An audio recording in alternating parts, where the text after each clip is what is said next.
El mundo está patas arriba y algunos nos esforzamos en darle la vuelta, en hacer un flippity flop, para demostrar que el cambio es posible y que siempre hay otra opción. ¿Nos acompañas? Bienvenidos a Flippity Flopcast. Bienvenida Lourdes Reyoso a este Flippity Flopcast que está dedicado a conocer la vida y la profundidad, lo que hay detrás de todos aquellos que tiran por un camino menos transitado, en el que hay que tener un poquito más de valor, que a veces son apodados como ovejas negras y que demuestran esto que nos gusta decir, que siempre hay otra opción. Te voy a presentar.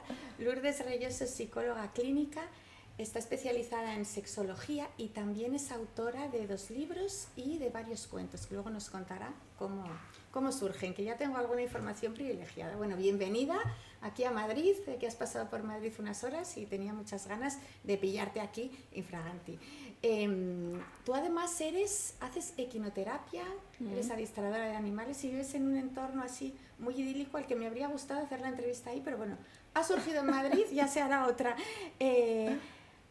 ¿Cómo te surgió la vocación a ti? ¿Siempre has sido de pequeña, has tenido ese don para la psicología, para saber lo que están pensando los demás, para intuir? Es buena pregunta, porque yo la primera vez que escuché a alguien decirme que de mayor tenía que ser psicóloga, ¿Sí? Fue siendo muy niña, cuando me acerqué a una niña que yo no tenía mucha confianza con ella ni mucha relación, y le pregunté a ver si le pasaba algo. ¿Sí? Y bueno, tuvimos una conversación en el recreo del colegio. Aquella niña sabía lo que era un psicólogo y en aquellos tiempos, bueno, probablemente si una niña sabía que era un psicólogo es porque estaba yendo a algún psicólogo. Y bueno, yo simplemente hablé con ella me contó y yo hablé con ella y entonces ella me dijo, de mayor tú tendrías que ser psicóloga. Yo no sabía en aquellos momentos que era un psicólogo, ¿no? Y esta fue la primera ocasión. Y con los 12 años de edad, con 12 años exactamente, en las inundaciones de mi pueblo, ¿Sí? Mi hermano, limpiando la biblioteca del pueblo, encontró un libro que se titulaba Introducción a la psicología, que aún conservo, y me lo regaló porque también él consideraba que iba conmigo. Pero yo con aquella edad ni siquiera sabía lo que era la psicología. Cuando leí aquel libro, la psicología me fascinó. Algo veían los demás, ¿no? O algo hacía yo, que parecía que los demás lo tenían claro. Pero yo no era una profesión como maestra o médica, ¿no? Hoy en día todo el mundo sabe lo que es un psicólogo, por supuesto, Sí. todos. Pero bueno, pues en aquella época un psicólogo, a lo mejor un psiquiatra todo el mundo sabe lo que era un psicólogo, ¿no? Era más complicado. Sí, en España era difícil. El origen del psicólogo sí que es el alma y se supone que tiene que conocer el alma. ¿Tú sientes que conoces el alma? ¿Llegas? Sí, yo creo que siempre he sido quizá en exceso sensible. Creo que no se puede utilizar el exceso con la palabra sensible, pero en esta sociedad es lo que ocurre, ¿no? Y creo que siempre he estado conectado con esa parte, ¿no? del sentir, y no he podido no sentir, ¿no? Igual que el que tiene un oído muy fino o un olfato muy bien entrenado, por suerte, por desgracia, no puede no oler lo que huele, lo que le llega, ¿no? Y entonces a mí, bueno, me llegaba y era una cosa inevitable. ¿Y ahí, ¿no?, te dolía? Me llegaba y me dolía, sí, me llegaba y me dolía. Y me llegaba, me dolía, pero tampoco he querido nunca que me deje de doler. Creo que sería un error terrible. De hecho, creo que uno de los grandes errores es que nos hemos creído que tenemos que gestionar las emociones, y la gestión de las emociones nuevamente nos lleva al error de la represión de las emociones, del control de la emoción. Y yo nunca he querido no sentir lo que sentía, aunque ese sentir me genera un dolor. Igual que el que tiene olfato, ¿no? Y puede ser un souvenir maravilloso, sería terrible que no quiera oler porque en un momento de la vida se le cruce un mal olor por el camino. Qué bueno esto que dices, porque está muy de moda todo el tema de las emociones, la gestión, las películas estas que hay. ¿Qué opinas tú de estas películas, así como inciso, de Disney, Pixar? Bueno, creo que son películas en las que se nos quiere confundir y se nos dice que el que sabe el nombre de una emoción y el que sabe dónde se coloca una emoción o cómo se siente una emoción, ya tiene la lección aprendida, ¿no? Y vuelve a ser nuevamente el error de creer que lo que uno sabe racionalmente le da un plus en la vida, ¿no? Entonces, yo creo que la gestión no está ahí para que las controlemos, está ahí para mandarnos un mensaje, para ayudarnos en el camino, y si las escuchamos y vamos en coherencia con ellas y de la mano con ellas, podemos hacer muchísimo, y muchísimo muy bueno. Entonces el dolor nos manda un mensaje de que a lo mejor estamos en un entorno, en una situación que no nos hace bien. El miedo nos puede estar diciendo que hubo una situación traumática que no está curada y que sentimos la amenaza de volver a vivirlo, pero están ahí para ayudarnos, están ahí para ayudar al otro. Cuando yo me siento mal porque el otro está sufriendo, estoy teniendo la oportunidad de crear un mundo mejor. Cuando las personas sentimos y sufrimos con lo que sentimos, podemos tener un mundo mejor y generar un mundo mejor. Y nos hacen creer que hay que hacer una gestión, y yo todavía no he encontrado a nadie, porque esto lo he escuchado miles y miles de veces. Yo lo que quiero es aprender a gestionar mis emociones, ¿no? Entonces digo, ¿pero esto qué quiere decir? ¿Cómo sabrías que ya las tienes gestionadas, ¿no? Entonces todo el mundo me habla de control, de represión, de no ir de la mano con ellas. Entonces yo digo, necesito que alguien me diga cómo es esto de una gestión yendo en coherencia, en consonancia, ¿no? Con eso que uno siente. Claro. Cuando encuentre esa respuesta, entonces yo me sumaré a toda esta propaganda de gestión emocional. Mientras tanto soy así como bastante reacia. Ya, o sea, es como que si usa gestión es sinónimo casi de represión, ¿no? Sí, represión, control, negación. Sí. ¿Cómo te educaron a ti? ¿Cómo eras? O sea, porque para estar así tan conectada has tenido que tener, deduzco, no lo sé, una infancia en la que no te han reprimido, en la que has podido ser libre. ¿Cómo eras de pequeña?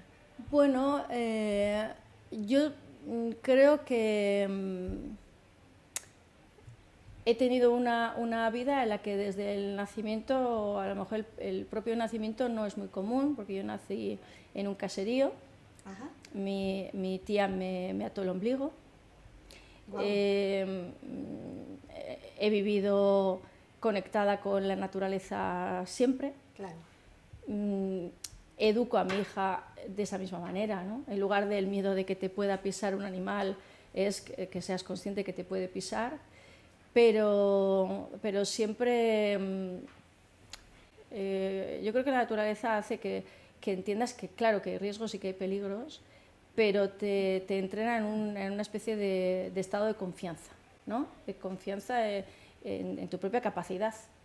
Entonces recuerdo que mi abuelo, mi padrino, desde muy pequeña me enseñó a disparar, ¿no? No me dijo no se coge un arma, en la chimbera, ¿no? Pero no me dijo no se coge, sino cómo se coge, qué cuidados hay que tener. Me he visto siendo muy pequeña, pues viendo si nacía o no nacía un ternero, si paría o no paría una vaca. Se me ha permitido estar ahí, colaborar, empujar y sacar. Yo creo que esos primeros años o esas experiencias que yo he podido tener en la naturaleza y en el pueblo han sido experiencias que han sido muy saludables, ¿no? Es verdad que luego ha habido toda una parte que para mí ha sido esta parte ni me ha gustado ni la he querido, ¿no? Que ha sido a mí me encantaba la poesía, cogía libros desde muy pequeña porque aprendí a leer muy rápido, sí. Y me encantaba eso, la poesía, una poesía profunda, ¿no?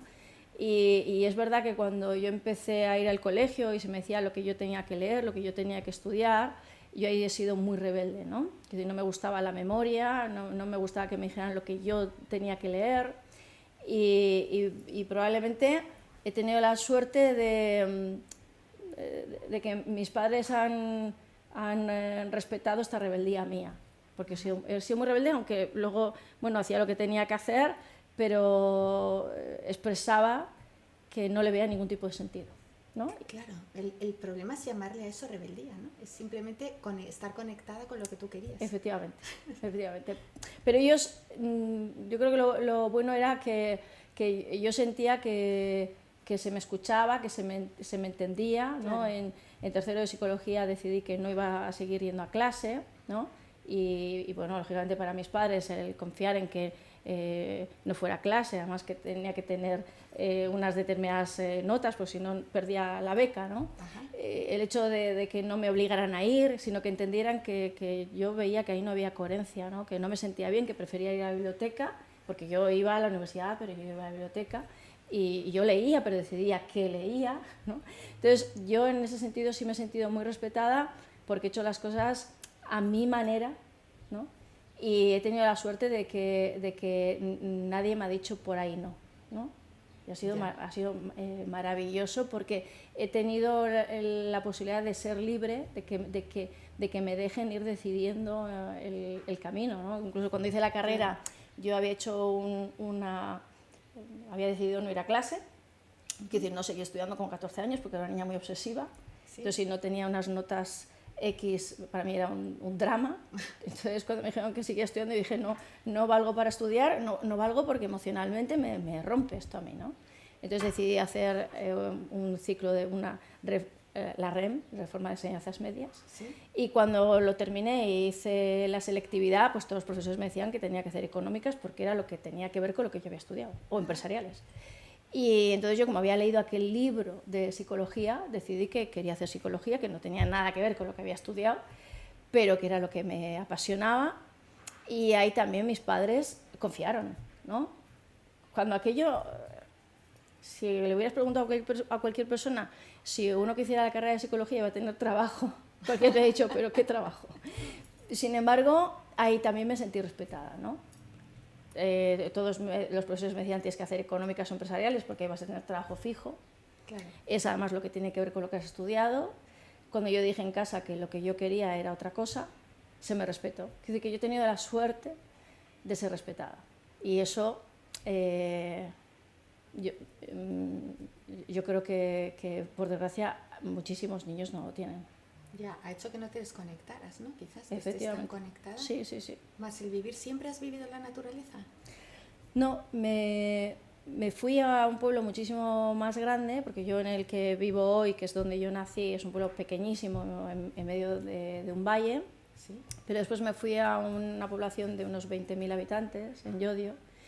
Y bueno, y es verdad que el estilo de vida también fue un estilo de vida bastante conectado, ¿no? Quiero decir que yo tengo los padres que tengo la madre que tengo, entonces pues había que ir a por agua, entonces nos íbamos a una fuente en el monte a por agua, había que ir a por leche, nos íbamos a un caserío donde había leche, había que ir a por pan, nos íbamos a otro caserío donde se hacía pan, y entonces ha habido un estilo de vida, ¿no? No se ha perdido ese estilo de vida. Y yo, mis fines de semana, y además los recuerdo así, mis fines de semana era una vuelta a la vida, a la naturaleza. Para mí volver al caserío de mis abuelos era como quien se da una ducha, ¿no? Y dice, ahora. Entonces yo, mis fines de semana siempre tenían que ser volver nuevamente a la naturaleza. De hecho, cuando yo terminé de estudiar y empecé a trabajar, yo tenía clarísimo que yo tenía que volver a ese lugar y que yo tenía que vivir en ese lugar, ¿no? Eso lo tenía muy, muy claro. Qué bueno, eso es algo, para quien nos esté viendo que no sea de España, estamos hablando del País Vasco, de Euskadi, sí, en el norte de España. ¿Eso es normal? ¿Sigue conservándose así o solo en ciertas familias? Porque tengo la impresión de que igual es más habitual de lo que pensamos en el resto de España, ¿no? Bueno, yo creo que a las personas a las que nos gusta la naturaleza, ¿no? Que podemos estar en cualquier parte del mundo, pero sí, cuando tú naces en la naturaleza o tienes ciertas vivencias con la naturaleza, te das cuenta de que se vive de una forma radicalmente contraria. No tiene nada que ver vivir en una ciudad o vivir en la naturaleza. Cuando uno vive en la naturaleza es muchísimo más fácil vivir de la mano de ti, ¿no? Y vivir contigo. Cuando tú vives ante el mundo, es como si te sintieras sobre un escenario y vieras que hay todo un público que puede estar considerando si lo que tú haces está bien o está mal. Cuando uno vive conectado con la naturaleza, aprende a vivir consigo mismo.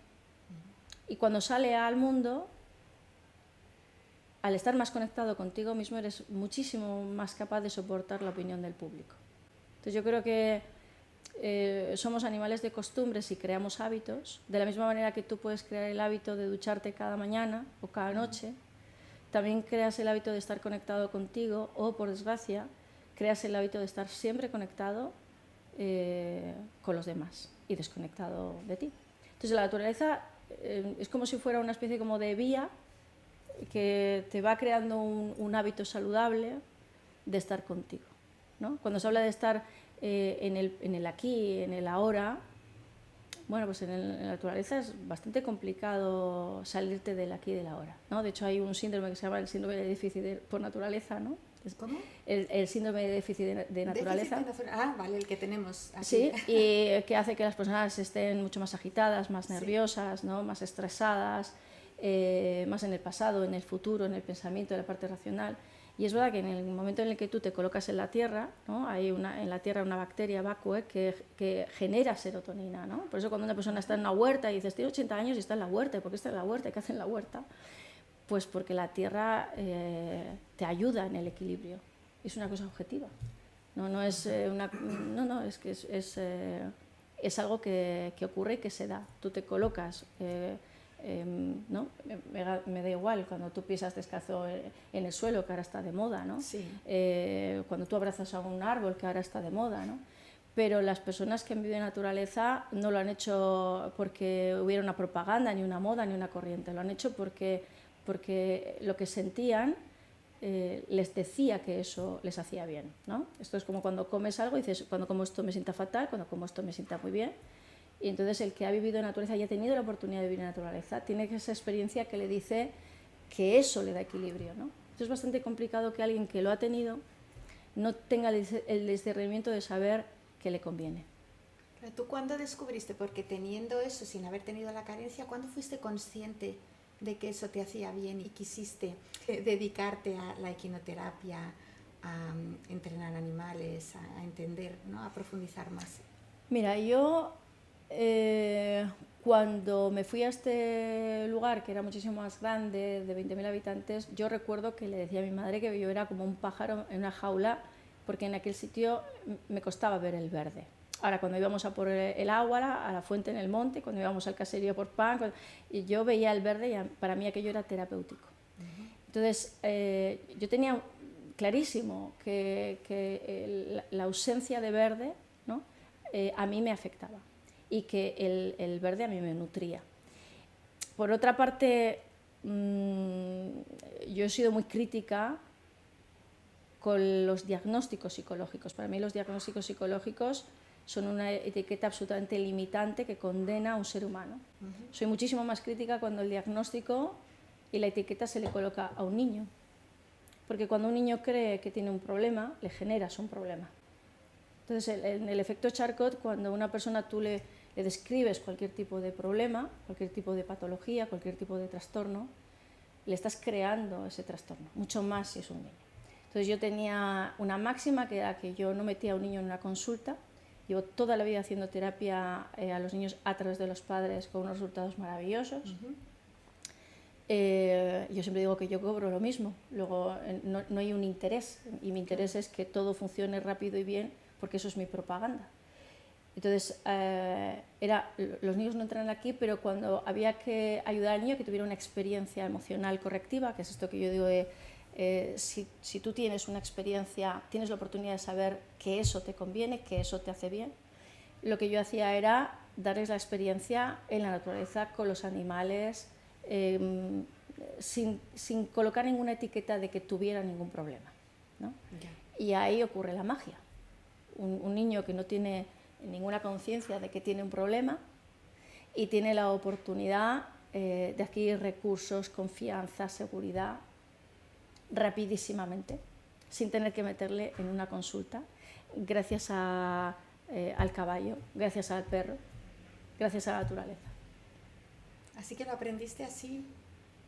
Bueno, sí que he hecho equinoterapia, sí que es verdad que he aprendido, sí que es verdad que luego monto a caballo, ¿no? y estas cosas, pero esta idea de yo no meto a un niño en una consulta, lo vamos a hacer de otra manera, vamos a hacer una terapia si es un niño que tiene miedos, ¿no? Vamos a tratar sus miedos, si es un niño que no es capaz de poner límites y sufre bullying, vamos a enseñar a este niño a que pueda poner un límite, a que no sufra bullying, a que eleve su frecuencia. No tenemos que saber que somos electromagnéticos, que somos frecuencias, que somos vibraciones. Los animales ahí nos ayudan en regular nuestras frecuencias, en regular nuestra vibración.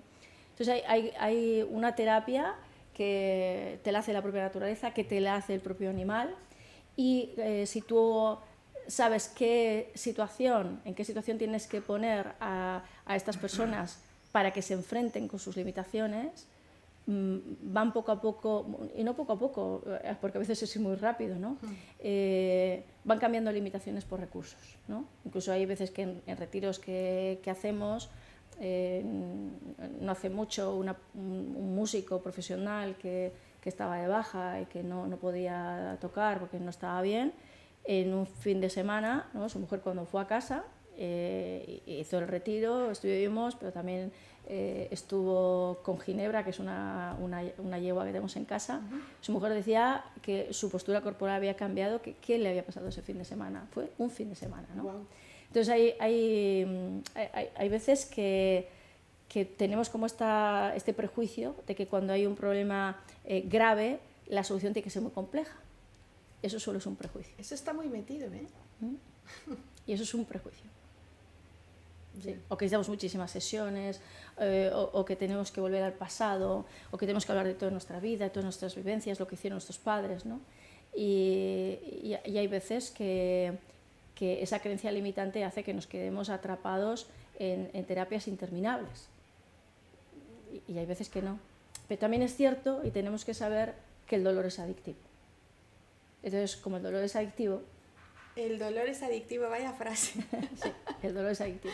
Entonces, cuando una persona está atrapada en ese dolor que es adictivo y tiene una relación con el mundo en la que permanentemente está hablando de su malestar y todo gira en torno a su malestar, esa persona no está preparada para hacer un cambio, ¿no? Entonces, lo primero que tenemos que saber es que ese dolor, ese sufrimiento, es algo que es adictivo y que tu tendencia va a ser caer en la tentación de volver a él. Entonces yo siempre digo que uno puede estar mal, pero puede hacer un pacto de silencio de su malestar.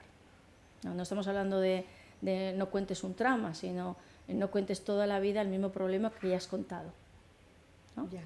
Entonces, cuando decimos que hablar de nuestros problemas es bueno, depende de qué estemos hablando y de para qué. Pero si tengo una gotera y estoy todos los días hablando de mi gotera, Yeah. evidentemente yo no salgo de esa persona que vive bajo una gotera. Y eso es terriblemente limitante y es muy adictivo. Qué bueno. Tú has escrito sobre esto, ¿no? Con el maltrato, ¿no? Que es Sí. ese bucle. Sí. Y que, bueno, tienes otra opinión, como con todo, tú tienes siempre un enfoque distinto. ¿Cuál es tu enfoque? Bueno, mi enfoque es, en primer lugar, yo lo que digo es que ha habido muchas creencias limitantes y muchos prejuicios con el tema del maltrato. Y entonces lo primero es que yo no estoy de acuerdo con esta premisa que dice que una persona que sufre maltrato, que está en una relación de maltrato, Sí. está ahí porque tiene baja autoestima, ¿no? Yo lo que digo es que para mí esto es una grandísima barbaridad. De hecho, yo en mi libro menciono 2 juezas que a mí me dijeron literalmente, yo pensaba que esto le pasaba a otro tipo de mujeres, no mujeres como yo. Y ahora ya son 3. No, ya no son 2, ya son 3. Son 3 señoras juezas. Hay que saber que es una profesión en la que una tiene que tener mucho carácter, mucha personalidad, las cosas muy claras, Fíjate. son muy tenaces, ¿no? Hay una grandísima fortaleza, pero Cuando yo estoy con alguien y yo soy una persona correcta, quiero hacer las cosas bien, creo que las cosas tienen una lógica, tienen un sentido y tengo la creencia de que puedo hacerme entender, que si te explico las cosas de una determinada manera vas a comprenderme, que seguramente que si yo hago el esfuerzo puedo conseguir que tú cambies. Sobre todo estas personas que están acostumbradas a que si yo hago un gran esfuerzo y hago las cosas bien, voy a tener un buen resultado, tengo una creencia limitante de que esto está en mis manos. Que lo puedo arreglar, ¿no? Claro, lo puedo arreglar. Y bueno, cuando yo te explico algo y busco que tú lo entiendas y no lo entiendes, y además lo que me dices es no me líes, siempre estás con las mismas, cada uno de esos fracasos y cada uno de esos comentarios me va erosionando psicológicamente. Es decir, no es que yo tenga baja autoestima y por eso me quedo aquí, sino que quedarme aquí me va minando la autoestima, ¿no? Entonces, lo primero es que cualquier persona que esté atrapada no puede decir estoy aquí porque no soy suficiente, porque soy tonta, no. Tienes que saber que todos los seres humanos se pueden quedar aquí. Además es muy difícil renunciar a alguien que crees que te quiere, que crees que te ha querido, que quieres que te quiera. La renuncia no es fácil, sobre todo si eres una persona perseverante, luchadora, tenaz, con buenos resultados. Y lo que sí que ocurre es que si tú estás bajo una gotera y tú has hecho todo lo posible para arreglar la gotera y parece que la entrada del agua no depende de ti, a lo mejor lo único que te queda es, cuando sales de casa, dejar de hablar de la gotera. Tú puedes hacer todo lo posible para arreglar la gotera. Si ya has hecho todo lo posible y la entrada de agua no depende de ti, es muy importante que cuando salgas de casa, si tú quedas con tus amigas, quedas con tu familia, tengas la capacidad de relacionarte desde esa que es diferente a la que está bajo una gotera, ¿no? Entonces, esta comunicación en la que yo estoy permanentemente hablando de mi malestar, de mi malestar, de mi malestar, es como si hiciera que yo me identificara únicamente con ese aspecto de mi vida. Es como si únicamente yo me reduzco a esa, que soy una parte de ese que me maltrata o esa que me maltrata, ¿no? Y yo os digo, bueno, vamos a empezar a hacer como si tú fueras esa que tiene muchísimos más recursos, muchísimos más aspectos, muchísimas más fortalezas, muchísimas más ilusiones. Y por tanto, tienes que hablar de cualquier cosa excepto de ese aspecto de ti, que ya se lo saben todas tus amigas, te han dado todos los consejos que han podido, lo han intentado de mil maneras para que salgas de ahí, ¿no? Esto ya está hablado, ¿no? Entonces vamos a empezar a hacer cualquier cosa diferente a esto que ya hemos hecho. Y hay algo mágico que ocurre y es que cuando yo dejo de hablar de mi malestar, dejo de dar de comer a mi cortisol. Ajá. ¿No?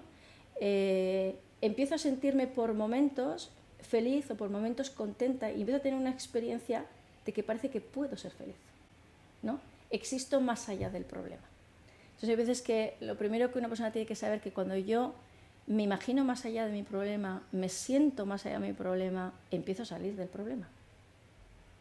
No hay que arreglar la gotera para sentirme bien y como si no estuviera bajo una gotera, ¿no?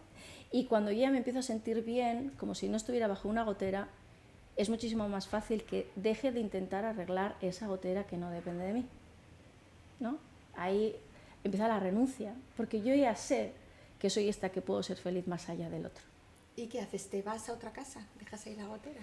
Bueno, es que a veces hay que irse emocionalmente, hay que irse de esa casa, ¿no? Quiero decir que cuando yo tengo una hermana que me desprecia o una madre que me humilla, hay veces que yo tengo que dejar de intentar que el otro me trate como yo quiero que me trate. Porque el otro me va a tratar como él sabe y como él puede, también como yo le dejo. Ya. Pero hay veces que yo le dejo al otro que me trate así porque me sigo quedando emocionalmente aquí. Me sigo quedando como quien quiere ser respetado, como quien quiere ser entendido, como quien quiere ser comprendido. Y no entiendo que la libertad está en que yo vaya más allá de ese que necesita ser comprendido. Yo tengo que entender que el otro no me entienda. Aceptar. Yo tengo que entender que el otro no me entienda, porque el otro solo puede entender lo que él puede entender, ¿no? Es como si yo me obstino en que una persona que no habla castellano entienda lo que yo le digo. Es que no lo va a entender. Y cuanto más me obstino, ¿no? Más me estoy pegando contra un muro. Entonces hay veces que las personas que nos quedamos ahí somos obstinadas. En positivo es perseverante, es maravilloso, pero es verdad que muchas veces las personas que sufren maltrato tenemos un puntito de perseverantes que en negativo podría ser un puntito obstinados, ¿no? Y hay veces que la renuncia tenemos que entender que no es una puerta que se cierra, es un peso del que uno tiene que ser capaz de desprenderse, ¿no? Entonces hay una canción de Sabina que dice, es muy bonito, ¿no? Esa puta vestida de verde, la esperanza, sí, ¿no? Y que en la caja de Pandora es ese mal que es un mal, ¿no? Porque a veces la esperanza nos convierte en unos ilusos desilusionados que están permanentemente intentando lo mismo, ¿no? Una y otra vez, en lugar de dejar de hacer lo mismo cuando ya ves que el resultado para nada es el que tú esperas. Has ayudado a muchas mujeres, supongo que la mayor parte son mujeres, ¿no?, que acuden a la consulta. Y he ayudado a muchísimas mujeres, he ayudado a muchísimos padres para que ayuden a sus hijos en casos de bullying. Ajá. He ayudado a muchos hombres, por ejemplo en Amazon una persona que subió un comentario hablaba del acoso en el trabajo, ¿no? Que no nos podemos ni imaginar cuantísimas personas sufren un acoso, un maltrato laboral terrible. Y hay veces que yo, por ejemplo, en el libro que hablo de un maltrato en general, el maltrato institucional, del maltrato que puede sufrir alguien en su trabajo, las relaciones familiares, relaciones de pareja, filioparentales, que ahora está, ¿no? se le está dando de comer al maltrato de los hijos hacia los padres por estas creencias limitantes de tienes que explicarle a tu hijo, tiene que comprenderte, tiene que entenderte, y vivimos dando explicaciones a nuestros hijos y convirtiéndolos en unos verdaderos tiranos e invirtiendo las jerarquías, ¿no? Entonces he ayudado a muchas personas, pero sobre todo a que dejen de culparse cuando están atrapados en una acción de maltrato, a que dejen de sentirse inferiores cuando están siendo maltratados, ¿no? Porque para mí es importantísimo que nos comprendamos, que nos entendamos, que dejemos de juzgarnos y que entendamos que a veces el cambio no está directamente en empezar por me tengo que alejar de la fuente de maltrato. A veces el cambio es como, yo pongo el ejemplo en el libro de que es como si una persona estuviera atrapada en una cárcel y lo primero que quisiera fuera saltar el muro, ¿no? Yeah. Hay veces que uno tiene que entender que lleva mucho tiempo sin comer, mucho tiempo sin beber, ¿no? que lleva mucho tiempo paralizado, tienes que comer, hidratarte, empezar a hacer ejercicio, tener conversaciones, sonreír, reírte. Es decir, tienes que entender qué pasa con tu energía, ¿no? Qué pasa con tu vibración, qué pasa con tus frecuencias. Cuando uno está más fuerte, puede empezar a hacer un túnel, puedes preparar la logística, ¿no? Uno no debe intentar, ¿no? Por eso ocurre muchas veces en el maltrato que yo salgo de una relación 1000 veces y vuelvo 1000 veces, ¿no? Es un patrón que tienes tú, claro. Efectivamente, efectivamente. Ya. Bueno, luego has escrito que está relacionado con esto, ¿no? Sobre el miedo y el amor, que son esas emociones opuestas. ¿Tú sabrías definir lo que es el amor? Mira, yo diría que el amor tiene mucho que ver con la ausencia de miedo, con el acto de confianza. Creo que empieza por el amor propio, por estar conectado con lo que uno necesita, tener coherencia con lo que uno necesita, ser transparente con lo que uno necesita, fluir en consonancia con lo que uno necesita. Y entonces el primer libro que yo escribí fue una crítica al diagnóstico de dependencia emocional. Y toda esta propaganda de que hay que ser independiente y que la persona independiente es la persona fuerte, ¿no? Entonces a mí esto me recuerda mucho a aquella propaganda que se hizo en su momento para que las mujeres empezaran a fumar. Sí. Y se le decía a las mujeres que lo iba a cabo el sobrino de Freud, ¿no? Y se le decía a las mujeres, ¿quieres ser libre? Sí. Y salía una mujer fumando, ¿no? Que eran las antorchas de la libertad, ¿no? Entonces yo creo que nos han metido un gol terrible con esto de la independencia o de la dependencia emocional, porque hemos querido ser los que no dependamos, y eso te aleja absolutamente de tus necesidades emocionales. Eso ya es una falta de amor propio, ¿no? Es como una anorexia emocional. Entonces, cuando una persona tiene amor propio, está en consonancia, en coherencia y conectado con lo que necesita y no se pelea con ello. Entonces, yo necesito, ¿no? Entonces, yo me acuerdo cuando hice la presentación, un periodista me decía, entonces tú dices que somos dependientes emocionales. Y digo yo, sí, lo digo. Somos dependientes también de comer, ¿no? No tengo ningún problema. Sería terrible cuando uno tiene un problema con esa necesidad de comer, ¿no? Porque ahí se presenta un trastorno. Entonces las personas, claro que necesitamos emocionalmente, y la libertad está en que uno sepa que necesitar emocionalmente de alguien no hace que te quedes con alguien que no te da lo que necesitas e incluso te da lo contrario. Es decir, la forma de liberarte de una relación de maltrato no es no necesitar, es saber lo que necesitas. Y ser capaz de decirlo. Claro, de decirlo, de ser coherente con ello, de ir a por ello, ¿no? Y de no conformarte con algo que no tiene nada que ver con eso. Ya. Ahora estamos en un momento en el que se habla muchísimo de narcisismo, ¿no? Porque quizás estamos en un momento en que somos todos narcisistas. ¿Cómo ves ese tema? ¿Tiene solución? Bueno, yo creo que estamos en un mundo en el que quien está arriba, nos guste o no nos guste, tiene muchas características del narcisismo. Uh-huh. Y también estamos en un mundo en el que estamos castrando a las personas en todo aquello que puede ser espontaneidad o coherencia o transparencia, ¿no? Quiero decir, el narcisista es un experto en el engaño. Uh-huh. Por tanto, el narcisista es capaz de parecer humilde, empático, generoso, es capaz de parecerlo. La persona que es transparente, como es transparente, puede decir que hay una cosa que se le da fatal, de la misma manera que puede decir, ay, yo hago ese flan y me queda muy rico. Uh-huh. Yo soy muy bueno haciendo eso. Sí. Ese tiene la espontaneidad del niño y eso se castiga. Es un prepotente, es un creído, es un vanidoso. Estamos castigando lo que es pura coherencia, pura espontaneidad, pura bondad, y aplaudimos a ese que con un discurso totalmente perverso nos dice que tenemos que ser generosos, sí, que hay que ayudar, que no se puede ser agresivo, que hay que ser respetuoso, pero que está todo el rato generando que no nos respetemos los unos y los otros, ¿no? Entonces, es muy difícil no ser narcisista cuando nos hablan narcisistas, ¿no? La mayoría de los discursos de los políticos están cargados de narcisismo, no solamente por lo que dicen, sino incluso por cómo lo dicen, ¿no? Uh-huh. Hay muchísimo cinismo, se insulta, se hace de menos, se recurre a la ironía, al desprecio. Claro, cuando tenemos tantos modelos, ¿no? Que están arriba y que hablan de una forma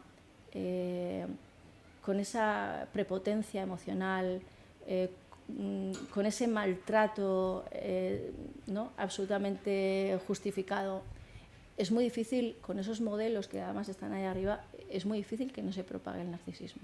Ya. ¿Y qué solución hay? Bueno, yo creo que la solución es que todas las personas que podemos hablar, uh-huh, y que podemos tener el privilegio de ser escuchados, uh-huh, los que tenemos un púlpito donde se nos puede escuchar, es muy importante que no seamos de gatillo fácil, que no seamos de juicio rápido, ¿no? Que no cometamos el error de hacer de menos a los demás. Es como que tenemos que crear otro modelo, ¿no? Y tenemos que crear un raíl por el que intentemos no salirnos, que es el de yo puedo decir lo que yo creo, yo puedo creer algo totalmente diferente a lo que tú me dices, de ninguna manera te voy a despreciar ni te voy a hacer de menos, en todo momento te voy a respetar, te voy a dejar que tú pienses con absoluta libertad lo que tú quieras pensar, y yo me voy a permitir pensar con total libertad lo que yo voy a pensar. Yo no necesito convencerte de nada, yo no voy a discutir nada porque tampoco tengo que tener la razón, uh-huh, tampoco tengo que acertar, pero tenemos que empezar a crear un mundo en el que realmente haya diversidad. Estamos todo el rato hablando de la diversidad, estamos todo el rato hablando de la inclusión, estamos hablando todo el rato, y es todo mentira, ¿no? Yeah. Aparentemente hay una diversidad, pero no la hay porque estamos haciendo de menos a cualquiera que piensa de un modo diferente, estamos etiquetando, juzgando, ¿no? Estamos escuchando en los medios, y esto no está penalizado, que cuando alguien tiene una opinión diferente, yo me permito llamarle ultraderecha, negaciones, el insulto gratuito porque tú no coincides con lo que pienso yo, y entonces te lo voy a castigar, y además voy a crear toda una propaganda para que el mundo te descalifique, ¿no? voy a denostar a cualquiera que se atreva a poner, ¿no?, un interrogante a lo que se tiene que pensar. Entonces tenemos que crear un modelo diferente y los que hacemos esto, que estamos haciendo ahora nosotras, no podemos cometer el mismo error, decir, este es un covidiota, este es un... No, porque si hacemos esto, estamos cambiando, es el mismo perro con diferente collar. Claro. Me da igual en qué bando estés, si seguimos viviendo la limitación de que esto es una cuestión de bandos y no que esto es una cuestión de convivencia y de respeto, ¿no? Y todos nos podemos equivocar. Yo me puedo equivocar, pero merezco respetarme incluso con mis errores, merezco ser respetada incluso con mis errores, y todo aquel que se pueda equivocar merece ser respetado incluso a sus errores. Claro.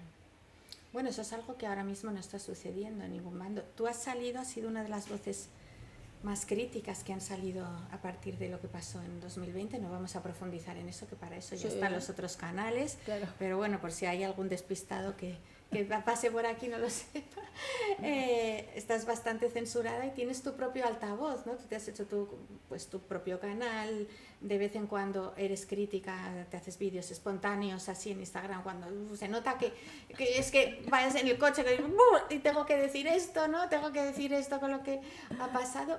¿Qué te hizo salir? ¿Cuál fue el pincho que te hizo tomar esa decisión de salir? Bueno, pues que el pincho es que yo soy experta en comunicación estratégica. ¿Ah, sí? Entonces yo a los padres cuando quieren ayudar a sus hijos les digo que no tienen que decir y qué tienen que decir y cómo tienen que decirlo. Cuando doy cursos en los colegios y tienen problemas con algún alumno, digo, esto no tenéis que decirlo así, tenéis que decirlo así y no, hay que decir esto y de esta manera. Claro, entonces esto es como el que opera, ¿no? A alguien, lo está manipulando. Claro. Lo está manipulando para ayudarle, pero lo está manipulando. Entonces yo utilizo una estrategia que es la comunicación. ¿Qué ocurre? Que yo en los medios vi una comunicación, ¿no? Yo en mi casa no tengo televisión, pero yo fui a casa de mi padre, estaba viendo las noticias y entonces yo vi una comunicación. La comunicación era todo el rato... hay un virus que es muy letal y sin entrar. Sí. Y no hay remedio. Entonces yo dije, bueno, aquí nadie consume el remedio bajo una amenaza de divorcio. Entonces mi marido dijo, no has entendido bien, dicen que no hay remedio. Digo, claro, eso es lo que hay que decir cuando tú quieres que todo el mundo espere con ansiedad el remedio, ¿no? Claro. Eso es una estrategia de manipulación. Te genera el miedo y te genera el miedo de que no hay un remedio, entonces tú ya estás esperando de una forma ansiosa. Es como decir, bueno, los vestidos de novia se van a dejar de fabricar ya, va prohibido los vestidos de novia, y no van a volver a hacerse vestidos de novia en 4 años, ¿no? Entonces vas a tener a todas las mujeres que se quieren casar a la cola, ¿no? Y te vas a vender todos los vestidos los más horrorosos, ¿no? Entonces digo, bueno, es una estrategia. Y como yo controlo de estrategia, pues me vi en la obligación de decir, bueno, señores, uno no tiene que ver las orejas al lobo para entrar en miedo, solo con que nos digan que hay un lobo entramos en miedo, y hay que hacer ciertas cosas para tener una garantía de venta, ¿no?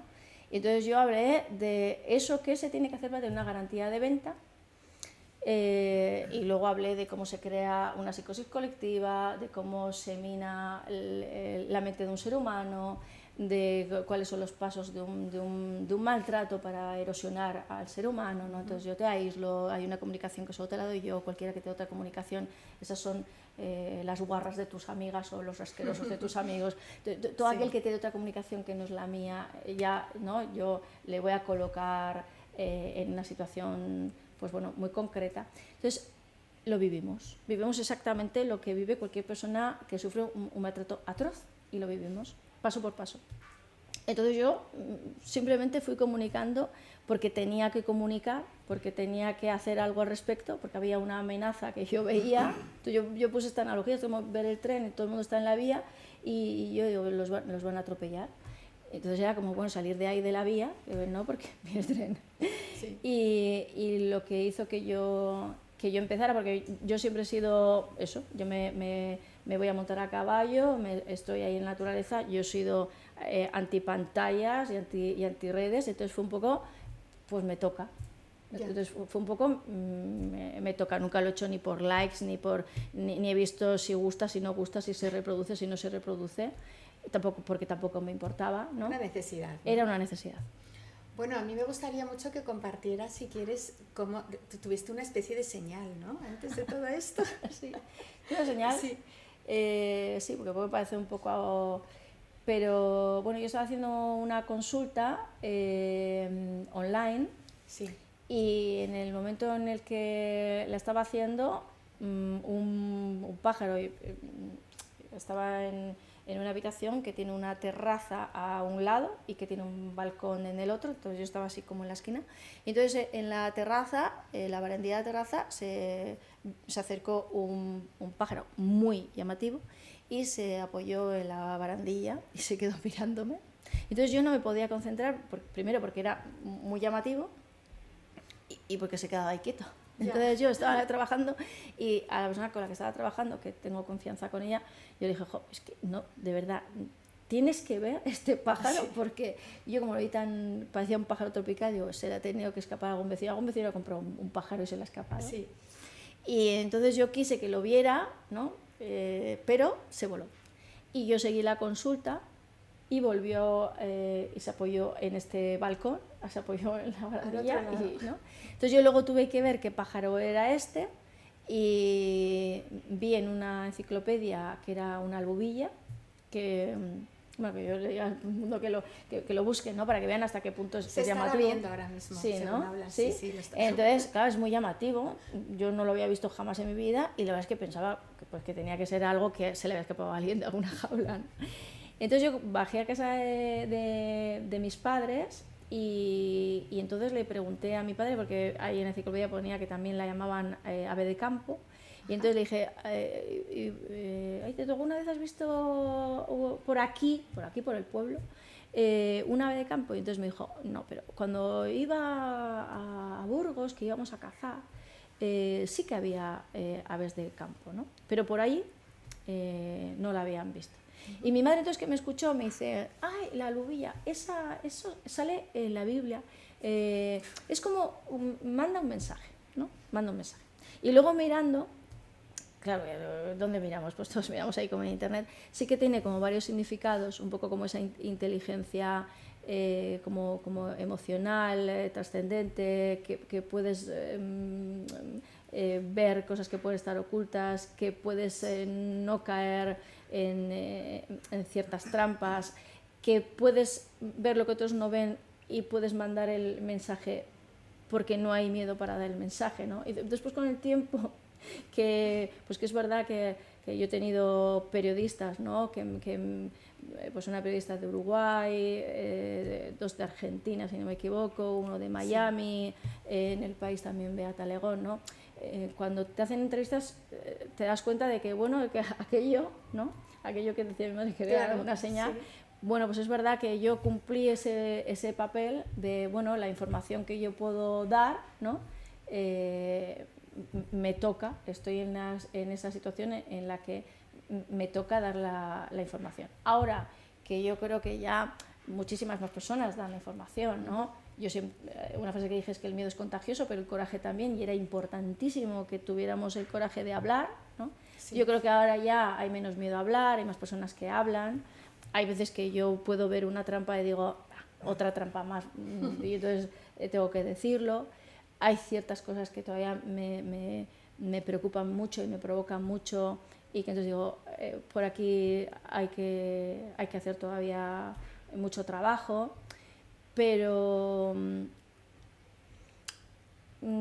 creo que lo más en lo que he tenido que hacer más ya está hecho, ¿no?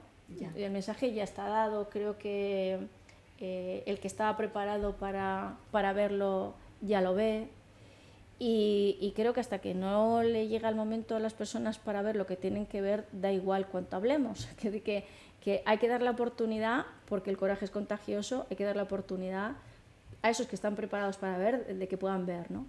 Pero una vez que el mensaje ya está, tampoco hay que empeñarse. Que yo ahora que veo que tantas personas hablan, yo digo, sí. Bueno, tampoco hay que empeñarse, porque el que no está preparado para ver, no va a ver, ¿no? Esta frase que dice que el profesor llega cuando el alumno está preparado, pues yo creo que tenemos que entender que que tenemos que respetar siempre el ritmo. Esto es como ir al monte, ¿no? El ritmo lo marca el que va al último, ¿no? No el que va al primero. Entonces el que va al último, pues tú no le puedes empujar, ni le puedes hacer correr, ni te puedes enfadar con él, ¿no? Tienes que respetarle, y si tiene la necesidad de sentarse en una piedra, pues permitirle que se siente en la piedra. Es que tú tienes un lado, tienes dos lados, ¿no? Uno muy combativo que sale así y luego contrasta con el otro lado de estar en la naturaleza, tan tranquila, en tu familia, con tu marido, con tu hija. Y ¿cómo conviven esos dos lados? Pues yo creo que los dos son necesarios, ¿no? Mira, yo pongo una analogía, y la pongo mucho en consulta, y yo digo que hay veces que las personas somos supervivientes, Sí. ¿no? Es un poco como en un estado de guerra en el que tú tienes que combatir, correr, estás en estado de supervivencia absoluto. Sí. Pero cuando a ti te disparan, si tú quieres seguir combatiendo, haciendo algo al respecto, tú tienes que retirarte, sacarte los impactos de bala, sacarte la metralla, curar las heridas, y solo entonces podrás seguir en el combate, ¿no? Entonces yo creo que para mí no son dos cosas diferentes, son dos cosas absolutamente necesarias, ¿no? Entonces yo lloro todo lo que tengo que llorar, conecto con esa emoción todo lo que tengo que conectar, porque no es no, yo combato y yo no tengo miedo, no, yo sufro como la que más, lloro como la que más. Además, ¿Eres de llorar? Yo soy de llorar, y además soy de llorar, no de llorar, yo soy decir que hay dos, y además en la química de la lágrima es diferente la lágrima de cuando picas cebolla, que cuando se te mete algo en el ojo es diferente la química. Sí. Cuando te llora el ojo pero tú no quieres llorar, y cuando tú conscientemente y voluntariamente decides retirarte porque quieres llorar, ¿no? Esa lágrima es la única que es terapéutica. Entonces yo, no es que llore, yo me retiro, generalmente las noches, me voy al jardín y lloro. Pero yo quiero llorar, claro. Sí. Yo quiero llorar, necesito llorar, necesito conectar con lo que siento, no negar lo que siento. Esto es lo que digo de la gestión emocional. La gestión emocional es, yo no me peleo con lo que siento, ¿no? Porque yo tengo razones para llorar, ¿no? Porque hay un maltrato, porque hay un abuso, porque hay una injusticia, porque hay un señor que le han expropiado y le han quitado el pan de toda su vida, los olivos de sus tatarabuelos, lo han sacado de... Y entonces yo cuando veo tantísima maldad, tanta perversión, yo necesito llorar todo esto. Y cuando yo lloro todo esto, saco la metralla, curo las heridas, recuerdo que sigo siendo lo que quiero ser en la vida, porque quiero ser alguien que sufra con el sufrimiento de los demás, porque si no me parecería que me he perdido. Y entonces ahora yo voy a ir a la vida y voy a hacer todo lo que pueda, todo lo que esté en mis manos, porque necesito sentir que tengo la conciencia tranquila y que yo he hecho todo lo que he podido, ¿no? Y entonces yo mantengo el equilibrio. Si yo no hago esto, es como si me empezara a desequilibrar, ¿no? Me empezara a desconectar de mí, del mundo, ¿no? Y entonces yo ya no puedo combatir, porque sería un combate, que creo que esto es lo que ahora ha proliferado, hay un combate desconectado de la emoción. Hay un combate que no deja de ser puro narcisismo. Ajá. Yo ya no pierdo nada, ¿no? No pierdo nada, yo ya no se me va a crucificar, estoy haciendo lo que hacen los guays, entonces yo soy súper guay y soy súper combativo porque soy súper guay. En los momentos en los que había que hablar y tenía mucho que perder, esa persona no hablaba, ¿no? Yo lo estoy haciendo mucho, esos que hablan mucho y que hay que hacer algo, las personas que estamos en las redes tenemos que hacer algo, y yo no hago un comentario y dije, qué pena que en el momento en el que había que hablar, quien tenía el micrófono, la red, y podía hablar, no habló. ¿No? Hablaron 4, yo creo que los 4 que hablaron nos conocemos, hemos estado prácticamente juntos, ¿no? Porque casi hemos sido 4, ¿no? Entonces, las personas que hablan ahora no lo hacen por empatía, por sufrimiento, por coherencia, por necesidad de ayudar. Ahora hay mucho más de protagonismo, de narcisismo, ¿no? Entonces... Toda esta coherencia, me gusta mucho el ejemplo de tu casa, porque creo que resume cómo eres, el paso de decisión y también el de la tranquilidad de estar en la naturaleza. O sea, yo necesito esto, necesito un sitio, un entorno idílico en la naturaleza, y me voy a poner a conseguirlo hasta el punto de construirla con tus propias manos. Me gustaría que nos lo contaras. Sí. Bueno, mira, yo de pequeña de pequeña, esto lo comenté una vez en una entrevista, ¿qué querías ser tú de pequeña? ¿No? Casi todo el mundo, ¿tú de pequeña qué querías ser? Sí. Bueno, pues a mí me preguntó, ¿tú de pequeña qué querías ser? Digo, bueno, pues yo tuve que hacer cambios con lo que yo quería ser. Yo lo primero que quería ser era cura, porque fui una vez a una iglesia, entonces vi a un cura en un púlpito que decía verdades como puños, ¿no? Y estaba hablando de cómo las personas que iban a la iglesia podían luego, cuando iban a la calle, ser el peor de los vecinos, ¿no? En lugar de ser el mejor de los vecinos. Y entonces yo dije, yo quiero ser cura, porque estar ahí y decir lo que uno piensa, ¿no? Y decirlo así. Y entonces dije, yo quiero esto. Entonces yo le pregunté a mi abuela, le dije que quería ser cura, y entonces mi abuela me dijo que yo no podía ser cura. Te pinchó el globo. Claro, me pinchó el globo. Porque claro, es una niña, y entonces las niñas que podemos ser monjas, pero las monjas pueden decir esto. No. Y entonces dije, pues no puedo ser monja.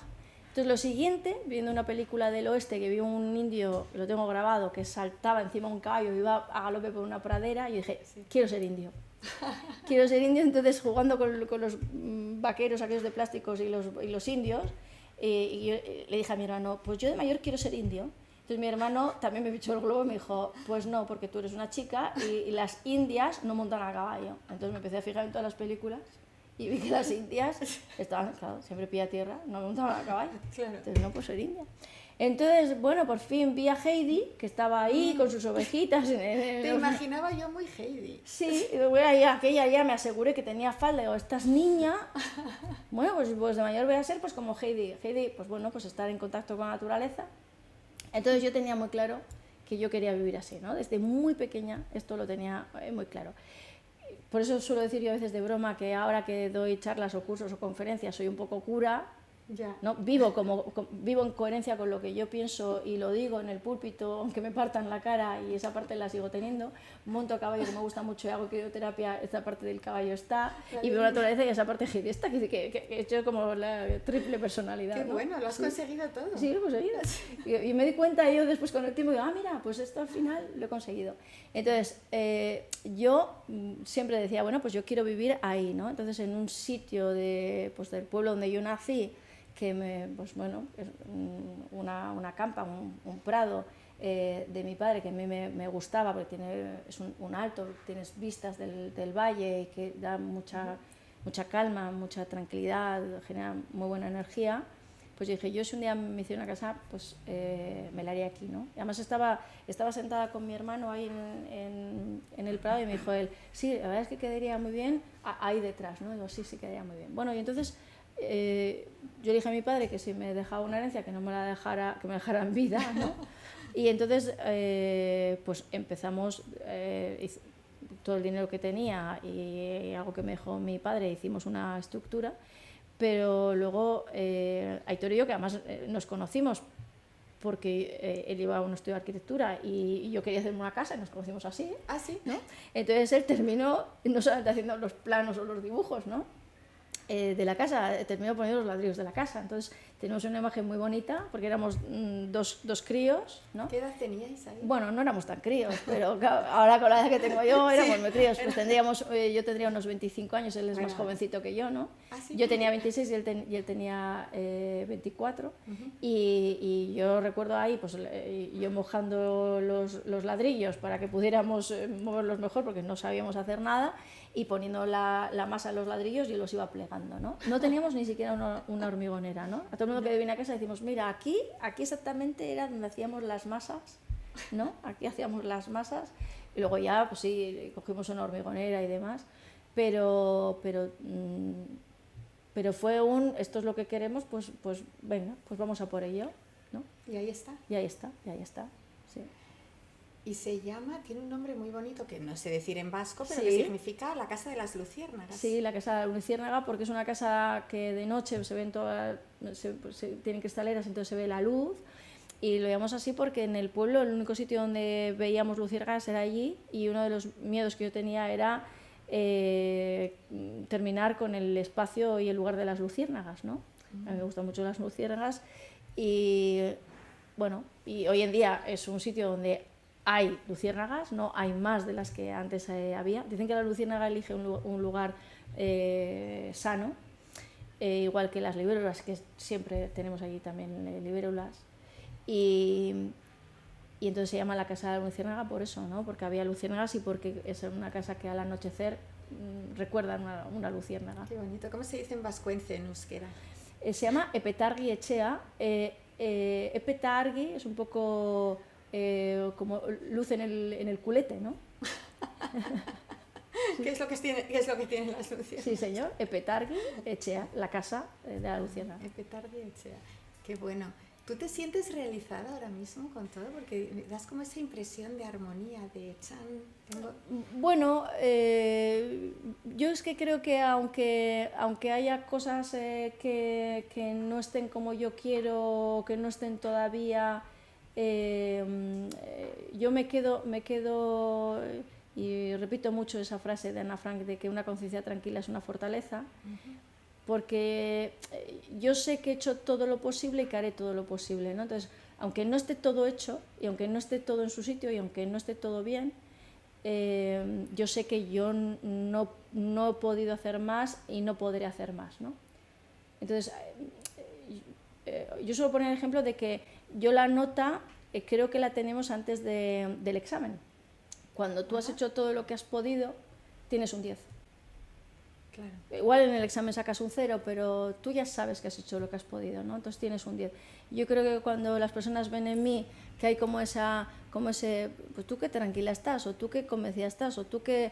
Yo digo, bueno, es que yo sé que yo siempre hago todo lo que puedo, ¿no? Entonces por eso en esos momentos tan difíciles yo hice lo que pude y pagué el precio que tuve que pagar y hice lo que pude y asumí las consecuencias. Y sé que yo hago lo que puedo y asumo las consecuencias, ¿no? Y pago el precio. Entonces yo creo que eso da, da serenidad, ¿no? No hay tenía que haber hecho esto, ¿no? ¿Por qué no hice aquello? Claro, cuando las personas por miedo a las consecuencias dejamos de hacer, ¿no? Cuando nos lavamos las manos como Pilatos, claro, vivimos en la insatisfacción, ¿no? Es un precio a pagar. Entonces uno puede no hacer lo que puede, porque puede haber una determinada consecuencia, pero vivirá con otra consecuencia, ¿no? Uno siempre tiene que elegir las consecuencias, unas u otras. Claro, volvemos a la lucha del miedo y el amor, ¿no? Efectivamente. Que tiene que ganar el amor. Sí. Tú para conectar el amor, aparte de la naturaleza, tienes el recurso de los caballos, ¿no? Bueno, Sí. estoy llamando recurso cuando son... Sí. ¿Cómo es tu historia con los caballos? ¿Cuándo empezaste a montar? Pues mira, mi historia con los caballos es una historia muy particular porque yo, una de las palabras que dije primero en mi vida fue caballo.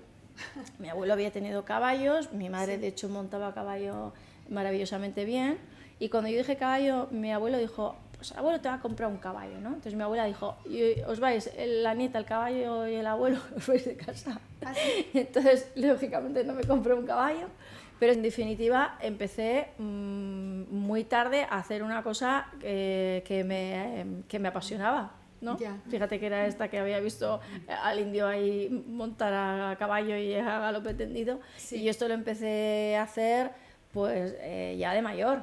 Entonces, bueno, y el llevar la terapia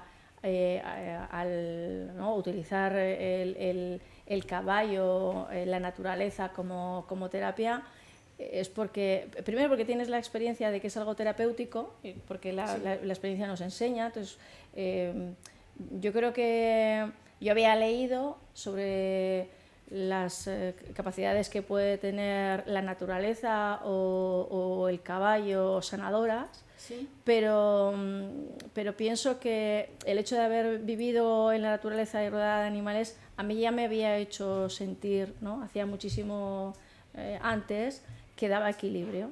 Entonces es como que me fui a la teoría con la experiencia, con la certeza de lo vivido.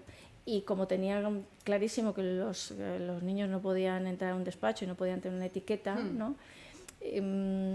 Pues surge el milagro de que hay la posibilidad de hacer algo terapéutico sin que coloques una etiqueta, sin que haya conscientemente y voluntariamente ningún trabajo, ¿no? Claro. Tú sabes perfectamente lo que estás haciendo en todo momento, pero la persona que lo está viviendo lo experimenta, ¿no? Vive el cambio, pero muchas veces no ha puesto ningún tipo de intención desde el consciente, desde la voluntad, desde la parte racional, para llevar a ese cambio. Entonces es un proceso bellísimo, ¿no? ¿Qué tiene el caballo de especial?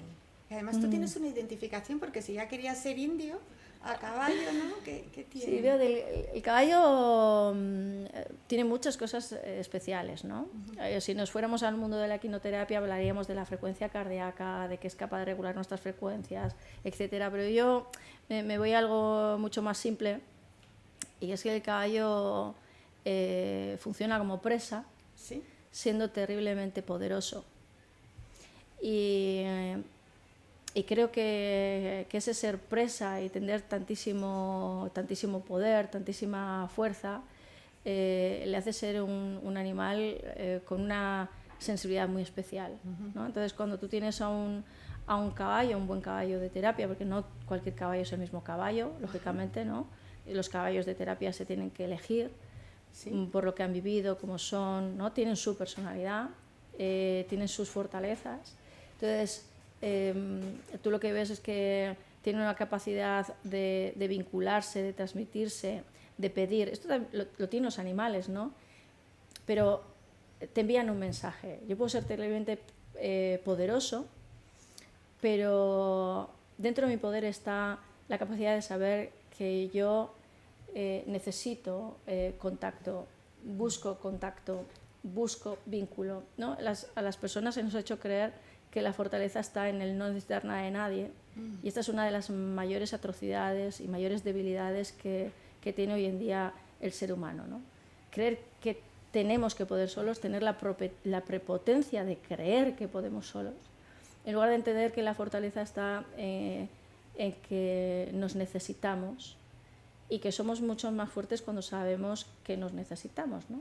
Entonces el caballo, teniendo tanto poder, tiene esa sensibilidad de pedir, ¿no? De pedir, de conectarse, de vincularse, ¿no? Ocurre la magia de que tú puedes estar ahí sentado y viene, es capaz de percibir tu estado emocional, incluso zonas que puedes tener de contracturas, de tensiones. Si tú te mueves y te mueves con una determinada frecuencia, por muy poderoso que sea, te va a seguir. Sin embargo, si tú le quieres llevar por la fuerza, evidentemente te puede arrancar el brazo. Entonces, en sí mismo es una lección. El caballo en sí mismo es una lección. Qué bonito esto que has dicho, de que nos necesitamos, porque es la clave yo creo que es el tema de la entrevista, ¿no? De tu libro, Amor, Miedo, porque el miedo al otro, el estar sospechando y no confiando, es lo que nos desconecta del amor, ¿no? Todo el rato con nuestras heridas ahí sacadas. Sí, porque fíjate que lo que tenemos que saber es que las creencias limitantes son esto que vamos absorbiendo con el tiempo, ¿no? Por repetición. Y cuando yo, por ejemplo, estoy en el colegio, y yo cuando escribí el libro de Amor o Miedo y otras paradojas de nuestro tiempo, una persona que tenía la consulta me consiguió un calendario que se estaba distribuyendo donde había un dibujito de una niña o de una chica dentro de una jaula, y ponía cárcel de amor, ¿no? Cuando estamos divulgando esto, que evidentemente es sugestionar a las personas a que tengan miedo al amor y que confundan el amor con una prisión, en lugar de entender que cuando yo creo un vínculo, lo creo desde mi libertad, y cuando yo creo un vínculo de ninguna manera pierdo libertad, ¿no? Es un ejercicio de mi libertad, es algo que yo hago libremente. Cuando estamos diciendo que colocamos un diagnóstico de dependencia emocional, transmitimos un miedo a que puedas necesitar del otro, y te damos una connotación a la necesidad emocional como si fuera algo pernicioso. Sería como si de repente colocaran un nuevo diagnóstico, que seguramente que aparecerá algún día, en el que nos dicen que somos dependientes del movimiento. Y nos van a decir, o dependientes de las nuevas experiencias, ¿no? Y nos van a decir que cualquier persona que tenga una necesidad de salir de su casa y tener una experiencia o de tener un contacto con el otro, tiene un problema. Claro, si no sabemos que la salud es la necesidad, ¿no?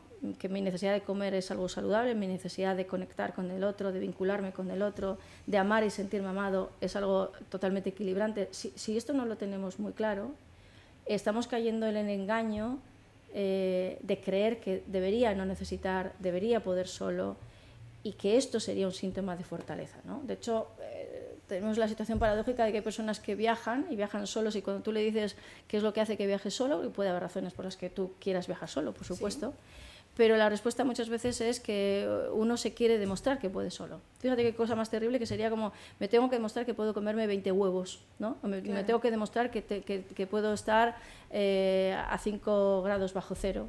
Claro, cuando un ser humano se tiene que demostrar algo, la pregunta es si con cada demostración tú estás aprendiendo a confiar en ti, o con cada demostración estás perdiendo la confianza en ti mismo.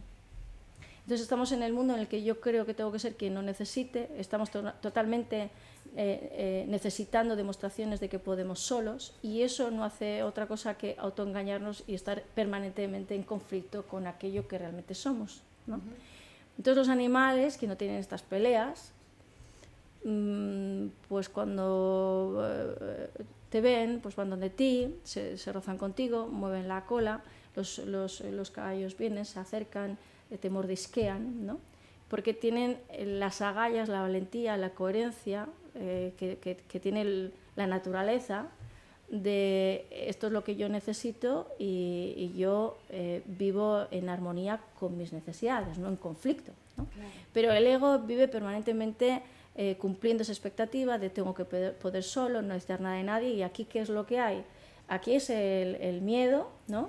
A ser frágil, a ser débil, a ser vulnerable, a ser rechazado, a ser juzgado, a ser que es insuficiente ante el mundo, ¿no? Entonces, uno puede elegir entre el amor, que tiene que ver con la coherencia de esto soy yo, esto es lo que yo necesito, este es el amor propio, o el miedo, que es que nadie vea lo que yo necesito, o lo hago escondidas o no lo hago, ¿no?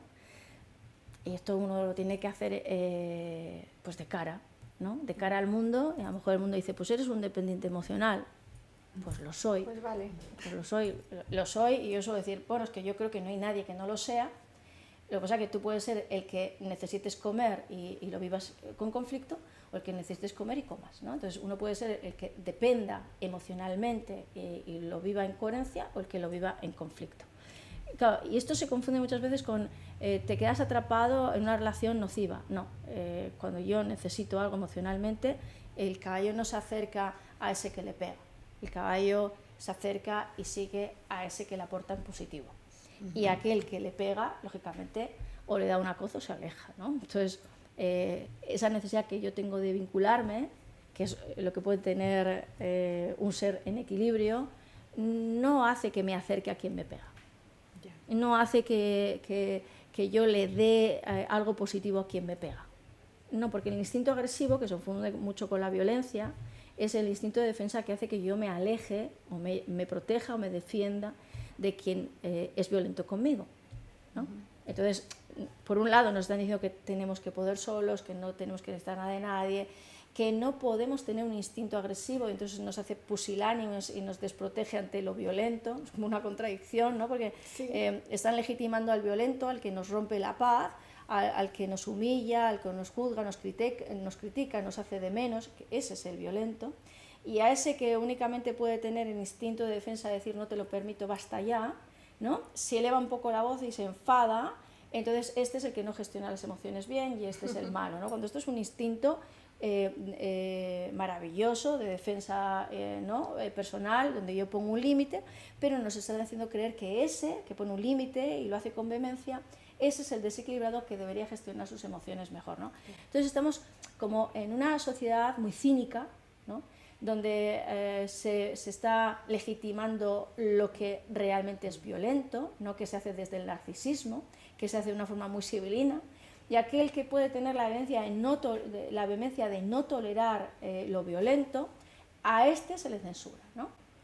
Entonces, la naturaleza nos hace ver que cuando tú le has dado 1000 palos a un caballo, si el caballo levanta el pie y te alcanza, el violento ha sido tú, no el caballo. Y si lo que tú estás haciendo es meter a un caballo en un lugar aislado, ¿no? Y no le estás cubriendo sus necesidades emocionales, que las tiene, porque necesita estar no con la manada, o necesita estar en vínculo, si no se comporta en equilibrio y hace cualquier cosa desde esa falta de equilibrio, el que ha sido violento ha sido tú. Aunque no le has pegado, pero no has cubierto las necesidades naturales que tenía, ¿no? Entonces estamos en una sociedad donde se está desatendiendo las necesidades emocionales. Pues a un niño se le puede llevar a la guardería y no pasa nada, todos van a la guardería y no pasa nada. Cuando tú, si tienes un niño, uno solo, tú sabes que no te da tiempo a hacer nada. Tú con 2 brazos puedes tener a un niño y lo pasas mal para atenderle bien. Y nos queremos creer que en una guardería puede haber 12 niños para un solo cuidador. Y cualquier persona que ha estado en la crianza sabe que con 2 brazos no nos alcanza para un niño, ¿no? Entonces estamos en tener que convencer a toda una sociedad de que no hay necesidades emocionales. Nos lo tenemos que creer, porque si no sufriríamos mucho. Y yo creo que a lo mejor tenemos que sufrir más y no creernos tanto esto que nos sirve solamente para autoengañarnos. A lo mejor tenemos que aceptar que no se puede todo, que no se puede llegar a todo, que no se puede hacer bien todo, y a veces queremos ser las personas independientes, autosuficientes, capaces, ¿no? Y a la mujer lo que se le ha dicho es que si no tienes una buena economía, si no tienes... Entonces hay algo que no estás haciendo bien, pero al mismo tiempo nos dicen que tenemos derecho a ser madres. Claro, yo puedo tener derecho a ser madre, pero me tengo que plantear qué pasa en la crianza, si yo cubro las necesidades o no, y no estamos preparados para tanta verdad, ¿no? Nos tenemos que autoengañar. Entonces, cuando una persona tiene que decir, ¿qué hago? ¿Renuncio a lo uno o renuncio al otro? En muy pocas casas se entiende que si yo quiero un hijo, a lo mejor tengo que garantizarle una crianza y un vínculo seguro. Entonces, en muy pocas familias apostamos por la renuncia, porque por desgracia nos están haciendo renunciar, ¿no? Antes en una casa podía trabajar una persona y tenía un sueldo, claro, y la otra persona, uno podía estar en proa y otro en popa, hacían un buen equipo, y había quien hacía una parte importantísima, que era crear hogar, estar ahí, crear vínculo. Pero todo eso nos han hecho creer que no es necesario, que no importa, que da igual. Nosotros también tenemos derecho a salir a la calle. Ahora trabajamos 2 para tener menos sueldo que el que antes se tenía cuando era 1. Hemos tenido que creer que un niño desde los 2 meses, 3 meses, 1 año esté 8 horas en una guardería es una cosa totalmente normal. Parece como que el vínculo seguro, la necesidad de apego ya no es una necesidad. Un niño tiene que estar con niños y nos hemos creído que un niño tiene que estar con niños en lugar de entender que un niño se siente seguro con los adultos y un niño tiene que estar con los adultos, con las figuras de apego. Y un niño con los niños no se puede vincular. Es como si tú metes, ¿no?, a 5 monos en un zoológico, ¿no?, 5 monitos en un zoológico, y crees que ya está, en lugar de entender que alguna mamá, ¿no?, va a hacer de mamá, aunque no sea la mamá de esos monos, ¿no? Entonces, todo esto es como un mundo en el que nos han hecho creer muchas cosas y uno puede, bueno, comulgar con esto o no comulgar. Yo en mi vida decía, bueno, pues yo si no lo puedo hacer como yo creo que tengo que hacerlo, no lo hago, ¿no? De hecho, fui madre muy tarde, y fue madre muy tarde porque gracias a no sé quién vino la crisis del ladrillo. Mi pareja tenía un estudio de arquitectura y dijo, bueno, la vida decidió por nosotros, ¿no? Sí. Entonces, va a haber hogar, yo voy a estar aquí y hay crianza segura, ¿no? Y entonces hemos podido renunciar porque si tú estás en un sitio y yo estoy en otro, ninguno está en casa, ¿no? Que ese Dios tiene. Y yo siempre ahí suelo decir que vamos creando la vida pensando que somos libres, pero en realidad como tenemos que cumplir, ¿no?, con esto que nos dicen que es ser libre, igual que las mujeres que fumaban con las antorchas de la libertad, y parecía que la que fumaba era libre y la que no tanto, pues parece que la que se queda en casa se cree menos independiente, menos capaz. Hay mujeres incluso que dicen es que esa es una mantenida, o esa mujer que a mí me parece espeluznante, ¿no? no valorar, claro, yo he tenido una madre que se ha quedado en casa, creo que lo que ha hecho es lo más importante del mundo, y yo cada vez que hay una persona que está ahí ofreciendo un vínculo seguro, creo que está haciendo algo que no tiene precio, ¿no? Que es estar, educar, acompañar, pero nos han invertido los roles, ¿no? Esto yo lo escribo en mi primer libro, Amor o Miedo. A la mujer se le ha hecho creer que todo aquello que aporta a la mujer, todos los valores, ¿no?, femeninos, eran los que no tenían valor. Se le ha hecho creer que todos los valores masculinos son los que realmente valen. Nos hemos creído esta verdad y es como si ahora tuviéramos una sociedad carente de valores femeninos, ¿no? La crianza, el vínculo, el apego, el acompañamiento no se da. Yo la verdad que creo que se han normalizado las guarderías, se han normalizado los geriátricos, se ha normalizado algo porque nos queremos creer que podemos solos y que la soledad es buena, y creo que el castigo es que se nos someta a la soledad, porque la soledad no es esto que yo tengo cuando quiero. Yo soy una persona más que ¿no?, me gusta mucho estar conmigo y estar sola. La soledad es otra cosa. La soledad es eso que cuando tú no quieres, lo padeces. Cuando tú puedes estar enfermo, triste, no tienes nadie que te acompañe, nadie que te recoja, no tienes a nadie. Entonces en un geriátrico uno sí sabe lo que es estar solo, sí sabe lo que es que tú tengas una necesidad y te digan que hay una hora en la que tú tienes que hacer tus necesidades en un pañal, y si no es la hora, no te acompaño para ir al baño. Eso es soledad. Claro, cuando nos están haciendo creer que la soledad es una cosa buena, que hay que saber estar solo, que nos lo venden como algo positivo, no como algo terrible, estamos desalmando a una sociedad. Yo no creo que alguien quiera estar solo cuando está mal, cuando tiene una necesidad, cuando tiene un problema.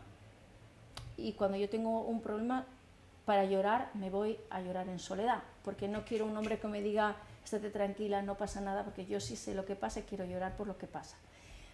Pero si yo un día necesito ir a un baño, quiero encontrarme un ser con alma que me acompañe a un baño y que no me denigre. Estamos en una sociedad en la que se está normalizando la degradación. Y además lo estamos haciendo vendiéndolo como algo positivo. Entonces, esas personas que acompañaban al enfermo, que acompañaban en la vejez, que acompañaban al niño, eran los verdaderos héroes no reconocidos, y en algún momento recuperaremos los valores perdidos. Dejaremos de creer que hay que ser independientes, fuertes, que tenemos que hacer las cosas solas y que no pasa nada y que todo es muy bonito y todo está muy bien. A lo mejor hay cosas que son bonitas, otras que no son tanto. A lo mejor hay capacidades y recursos, pero a lo mejor la capacidad y el recurso no es que uno pueda solo, sino que empecemos a decir, pues yo no quiero poder solo.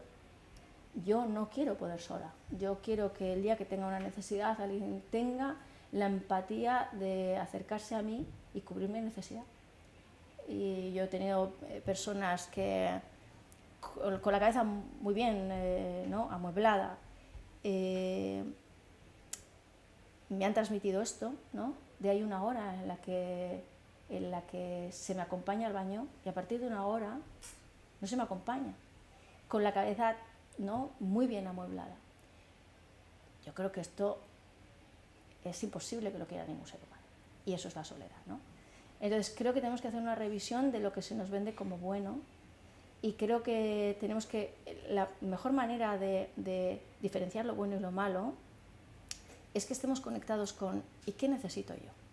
Pero es muy difícil saber qué necesito yo, porque a lo mejor yo no me coloco como un niño de 2 años o como uno de 3 o como una persona de 90, a lo mejor no me coloco, porque el miedo hace que uno no se quiera colocar ahí. Yo prefiero pensar que no pasa nada. Y vivimos en una especie de racionalización absoluta, de gestión emocional, que no es otra cosa que una castración terrible de nuestras emociones, que hace que pensemos que no pasa nada. Porque es una manera de creer que así uno vive tranquilo. Uno no vive tranquilo, solamente vive desconectado. Uno vive tranquilo cuando, conectado con la realidad de lo que un ser humano necesita, se atreve a sufrir lo que alguien sufre y hace lo que cree que tiene que hacer, ¿no? Y todo esto es un revisar la propaganda de lo que es bueno, lo que es malo, lo que es normal, lo que no es normal, ¿no? Lo que es fortaleza, lo que es debilidad. Yo creo que la palabra, yo en el libro Escapar al maltrato empiezo así, la palabra genera una emoción. Me gustaría saber si a ti la maternidad te cambió por todo esto que has contado, si te cambió o ya veías las cosas así o fue de repente te llegó y lo viste así de claro. No, no, la verdad es que la maternidad no me cambió. Pero ya había muchas cosas que yo tenía muy claras, ¿no? Sí. Desde no hacer preparación para el parto, no verlo como una enfermedad, Sí. no vivirlo desde el miedo, no dejar de hacer una vida totalmente normal. Yo creo que soy una persona que siempre he sido saludable y simplemente era vivir en esa, ¿no? De esa misma manera.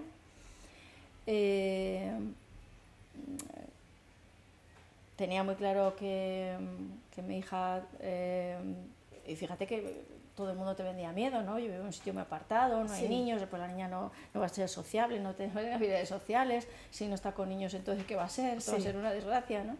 Entonces era, bueno, pues no cambiar porque todo estaba muy claro, ¿no?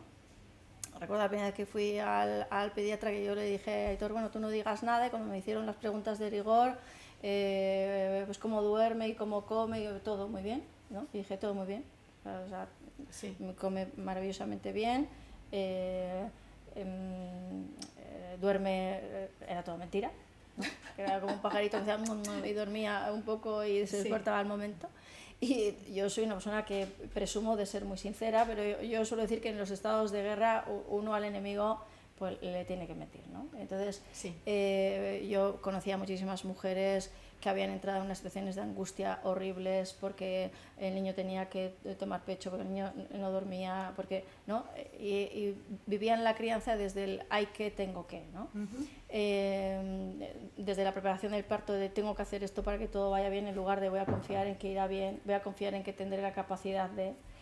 Entonces creo que estamos en una sociedad que está todo el rato desconectándonos, ¿no? Desconectándonos del embarazo, del acto de traer un ser al mundo, de acompañarle. Y en lugar de acompañarle es como tiene que comer, tiene que dormir, tengo que.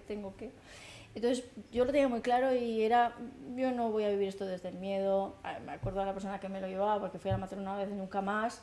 Y cuando luego elegí a otro dije, bueno, pues si tú me tienes que pesar para hacer tu trabajo, pésame, pero si no ves nada raro, yo no quiero que me digas en ningún momento ni lo que peso, ni lo que no peso, ni lo que tengo que comer, ni lo que no. Es decir, es como, yo he llegado hasta aquí, todas las mujeres del mundo, ¿no?, han seguido pariendo y nadie les ha dicho lo que sí y lo que no, ¿no? Entonces yo he intentado todo el rato que no se me desconecte, y cuando he sido madre he pretendido mantenerme en él y que esto no me desconecte, ¿no? Y que esos miedos de pues tu hija entonces no va a tener amigos, pues si no te quedas después del colegio en el parque con todos no va a tener amigos, si no la sacas y la llevas a una guardería o la llevas a un colegio, porque yo la llevé tarde, entonces la niña no va a tener habilidades sociales. Entonces a mí, yo no me he comprado nunca el miedo, ¿no? De hecho, pues mi hija tendrá habilidades sociales si está conmigo, ¿no? Yo me relaciono con ella y me relaciono con el mundo, pues mi hija tendrá un modelo y como será segura tendrá habilidades sociales, no las va a tener porque vaya a una guardería, ¿no? Entonces yo todo el rato ten cuidado con todos los miedos que te venden, ¿no? Y mantén un estado de confianza.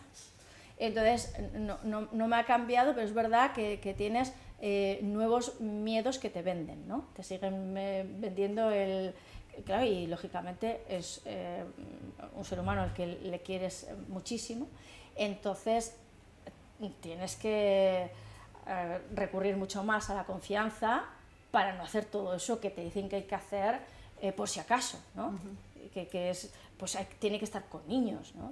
3 años, 4 años, tiene que estar con niños en lugar de, pues vendrá conmigo, ¿no? Allí donde yo vaya. pues vendrá conmigo. Entonces te das cuenta de que hay muchas personas que se han tirado horas y horas y horas en los parques y no han estado con sus amigas, con sus amigos. Esto quiere decir que no han estado con ellos, el detalle es así, ¿no? Entonces yo cuando estoy conmigo, yo estoy con mi gente porque la elijo yo, porque yo estoy en coherencia, en consonancia, estoy a gusto, estoy satisfecha, pero cuando yo estoy desde el miedo, desde el prejuicio de mi hijo de 4 años tiene que estar con niños, estoy en el parque con esos niños que están en el cole con mi niño, que ni son sus amigos, porque tienen 4 años, quiero decir, ni estas personas son mis amigas, pero mis miedos de que es que si no se puede quedar sin amigos hacen que yo me quede en un banco custodiando a un niño, pero sin interactuar con el niño y por supuesto sin cultivar ni mi coherencia, ni mi satisfacción, ni el vínculo con esta criatura, ni por tanto la confianza que esta criatura va a nacer mañana, ¿no? Cuando necesite no caer en el miedo de no tener amigos, porque se los estoy transmitiendo yo, ¿no? Porque yo hago muchas cosas por el miedo de que mis hijos no tengan amigos. Entonces, los cumpleaños tienen mucho que ver con a ver si se va a quedar sin amigos, y yo hago muchas cosas, a ver si va... Entonces, mi miedo hace que yo haga muchas cosas. No va a ser que tú te quedes sin amigos. ¿Esto qué quiere decir? Que yo no confío para nada. Lo que yo hago no lo hago ni la coherencia ni desde el deseo genuino. Pero lo peor de todo es que te estoy vendiendo miedo a quedarte sin amigos. Lo que quiere decir que te estoy empujando en la vida a que seas una persona totalmente evitativa, totalmente complaciente, y yo lo estoy haciendo con la mejor intención del mundo, ¿no? Entonces hay con muchas cosas que se hacen, que además se hacen, ¿no? Y que cualquiera que no lo hace, incluso corre el riesgo de creerse peor padre o peor madre, ¿no? Porque yo no hago esto y parece que si yo soy una buena madre, pues claro, yo haría el sacrificio, ¿no? De quedarme custodiando a la criaturita de 3 años, 4 años en el parque, y si no lo hago, a lo mejor es que soy egoísta, soy mala, y cuesta mucho ver que no, que en realidad lo que tú estás haciendo es lo que tienes que hacer, esto que dicen en los aviones, ¿no? Si hay un accidente y usted va con un niño, póngase usted primero la mascarilla, ¿no? Entonces tú estás haciendo lo que tienes que hacer para estar tú bien, porque si tú no estás bien, y además si lo que haces lo haces desde el miedo, ¿qué puedes aportarle, ¿no? A esta criatura? Eso a mí no me cambió la crianza, pero es verdad que me puso más pruebas aún. Claro. Y yo creo, de hecho casi hago un libro hablando del maltrato a la mujer cuando está embarazada. Creo que hay un maltrato absoluto, bestial. Todo el mundo se permite darte consejos que tú no le pides, decirte lo que tienes y lo que no tienes que hacer. Todo el mundo se atreve a juzgarte y criticarte, somos absolutamente irrespetuosos. Como en el momento en que hay un niño, todo el mundo cree que puede ser el comentarista de la jugada, ¿no? Y el experto de esa criatura. Entonces yo creo que cualquier mujer que está en esa situación tiene que tener mucha fortaleza para hacerse respetar, tiene que tener mucha fortaleza para no ser complaciente con el mundo, para seguir manteniendo la coherencia, y creo que es una de las etapas de la vida de la mujer de mayor sufrimiento y mayor presión social. Y es algo que, vamos, que yo lo viví y creo que tengo la capacidad de poner límites, pero las instituciones, ¿no? Te venden tanto miedo, esto de tienes que tener cuidado lo que comas, ahora tienes que tener cuidado con tu peso, ahora vamos a pesarte. A mí me parece denigrante, ¿no? Es como, yo soy capaz de controlar lo que como, lo que no como, de comer sano, pero esto de tener que ir a que yo me pese, ¿no? Otra cosa es que veamos un problema, pero realmente la forma de hablar, ¿no? Es como si a la mujer se le infantilizara absolutamente, ¿no? Entonces, yo creo que habría que hacer una campaña para ver cuál es el tono en el que se habla a una persona en el momento en que está enferma, en el momento en que tiene una necesidad, en el momento en que es un niño, en el momento en que está embarazada, en el momento en que es anciano. Y entonces son momentos de vida, etapas de vida en las que el maltrato prolifera, ¿no? Es como cuando yo soy mayor, y a veces le hago una broma a mi hija, ¿no? Porque yo tengo muy mala memoria. Entonces yo a mi hija le digo, cuando yo sea mayor, recuerda que siempre he sido así, ¿no? Porque cuando tú eres mayor, entonces yo te puedo decir, es que estás perdiendo la cabeza, es que ¿qué cosas dices? Es que, entonces, es como si se permitiera que a una persona mayor se la puede maltratar, ¿no? Te puedes entrometer en su vida, ¿no? El otro día, por ejemplo, una persona me decía, es que la hija de una clienta me ha dicho que si su madre gasta, ¿no? Pues que yo venga, o sea, que yo le diga lo que ha gastado, ¿no? Y dice, pero su madre está perfectamente bien de la cabeza. Entonces yo ahora mismo tengo como un dilema. Entonces yo como hija me permito decirte lo que tienes que comer, lo que no tienes que comer, ¿no? Si te tienes que duchar, cuándo te tienes que duchar. Y entonces me permito faltarte respeto como si tuvieras 4 años porque eres mayor, ¿no? Entonces estamos en una sociedad en la que en ciertos momentos de la vida realmente lo que se permite es un maltrato, en el que yo me entrometo en tu vida, te digo lo que tienes que hacer y lo que no, y estoy cargado de buenas intenciones, pero soy absolutamente irrespetuoso, porque tus duchas son tuyas y tu dinero es tuyo. Otra cosa es que tienes mal la cabeza, ¿no? ¿Vale? Entonces yo, lógicamente, tengo que ser partícipe. Pero a mí me puede no gustar lo que tú estás haciendo. Me puede parecer que lo que tú estás haciendo incluso no es lo mejor. Pero debería entender que lo que tú haces tiene que ser lo que tú quieras hacer, no lo que yo creo que tienes que hacer tú, ¿no? Entonces, ese maltrato a esa persona porque está enferma, eres diabético, entonces yo no hago más que decirte no comas esto, no comas esto, no comas esto, no comas esto, que no deja de ser un maltrato, que es que además crea consecuencias terribles, porque cuando yo venga a decir a una persona lo que no tiene que hacer, pues generalmente le estoy empujando a que lo haga, ¿no? Simplemente por reafirmación personal. Entonces es como un mundo en el que yo me creo bueno y creyéndome muy bueno hago muchas cosas muy mal, y la primera es que no estoy siendo respetuoso con la vida del otro, que no estoy entendiendo que la vida del otro no me pertenece y que la buena intención no legitima que yo me entrometa en la vida de nadie, ¿no? Entonces tengo que entender que esto es un maltrato, porque a lo mejor cuando uno quiere bien, lo que tiene que entender es que el gran sacrificio cuando realmente quieres a alguien es que respetas a ese alguien, pero no te tiene que gustar lo que hace, le tiene que gustar a él, ¿no? Y muchas veces desde es que esto es bueno para ti, yo me permito maltratarte, que esto es un poco lo que ha pasado en la campaña esta en la que yo te digo lo que tú tienes que hacer porque es bueno para ti. Y no es más que un maltrato, pero se nos ha lavado el cerebro y se nos ha dicho que eso que es bueno para ti, yo puedo imponértelo y el bueno soy yo. Vaya retrato social que estás haciendo, estás sembrada, de la sociedad del buenismo, sí, la condescendencia, la falsa empatía, de sí, lo que claro, hablabas. Es para marcar, ¿eh? ¿Qué planes tienes ahora? ¿Vas a escribir ese libro, otro? Pero serían tantos. Bueno, sí, serían tantos, sí, es verdad, serían tantos. ¿Pero qué sueño tienes o qué proyecto? Bueno, la verdad es que yo cada vez que he escrito un libro ha sido reactivo, igual que los vídeos que he hecho han sido reactivos. Bueno, hemos visto que tienes todo en Aries en tu carta, por si alguien por aquí está con intriga, mucho en Aries. Sí. Siempre es reactivo, siempre hay una cosa que yo tengo que hacer, ¿no? Entonces hay veces que cuando hay una dosis de sufrimiento que a mí me empieza a superar, ¿no? Yo, por ejemplo, le daba miedo es que yo veía que había un sufrimiento terrible en la consulta con muchísimas personas que tenían esta cosa de tengo que ser independiente, y se estaban destrozando sus relaciones, su vida, ¿no? Y era un poco, o sea, no, quiérete siendo dependiente y elige muy bien de qué dependes, ¿no? O sea, necesitas comer, elige muy bien tu comida, ¿no? Claro. Y que sea muy saludable y disfrutarla mucho. ¿Y ahora qué te quema por aquí? ¿No tienes ahora nada me está quemando mucho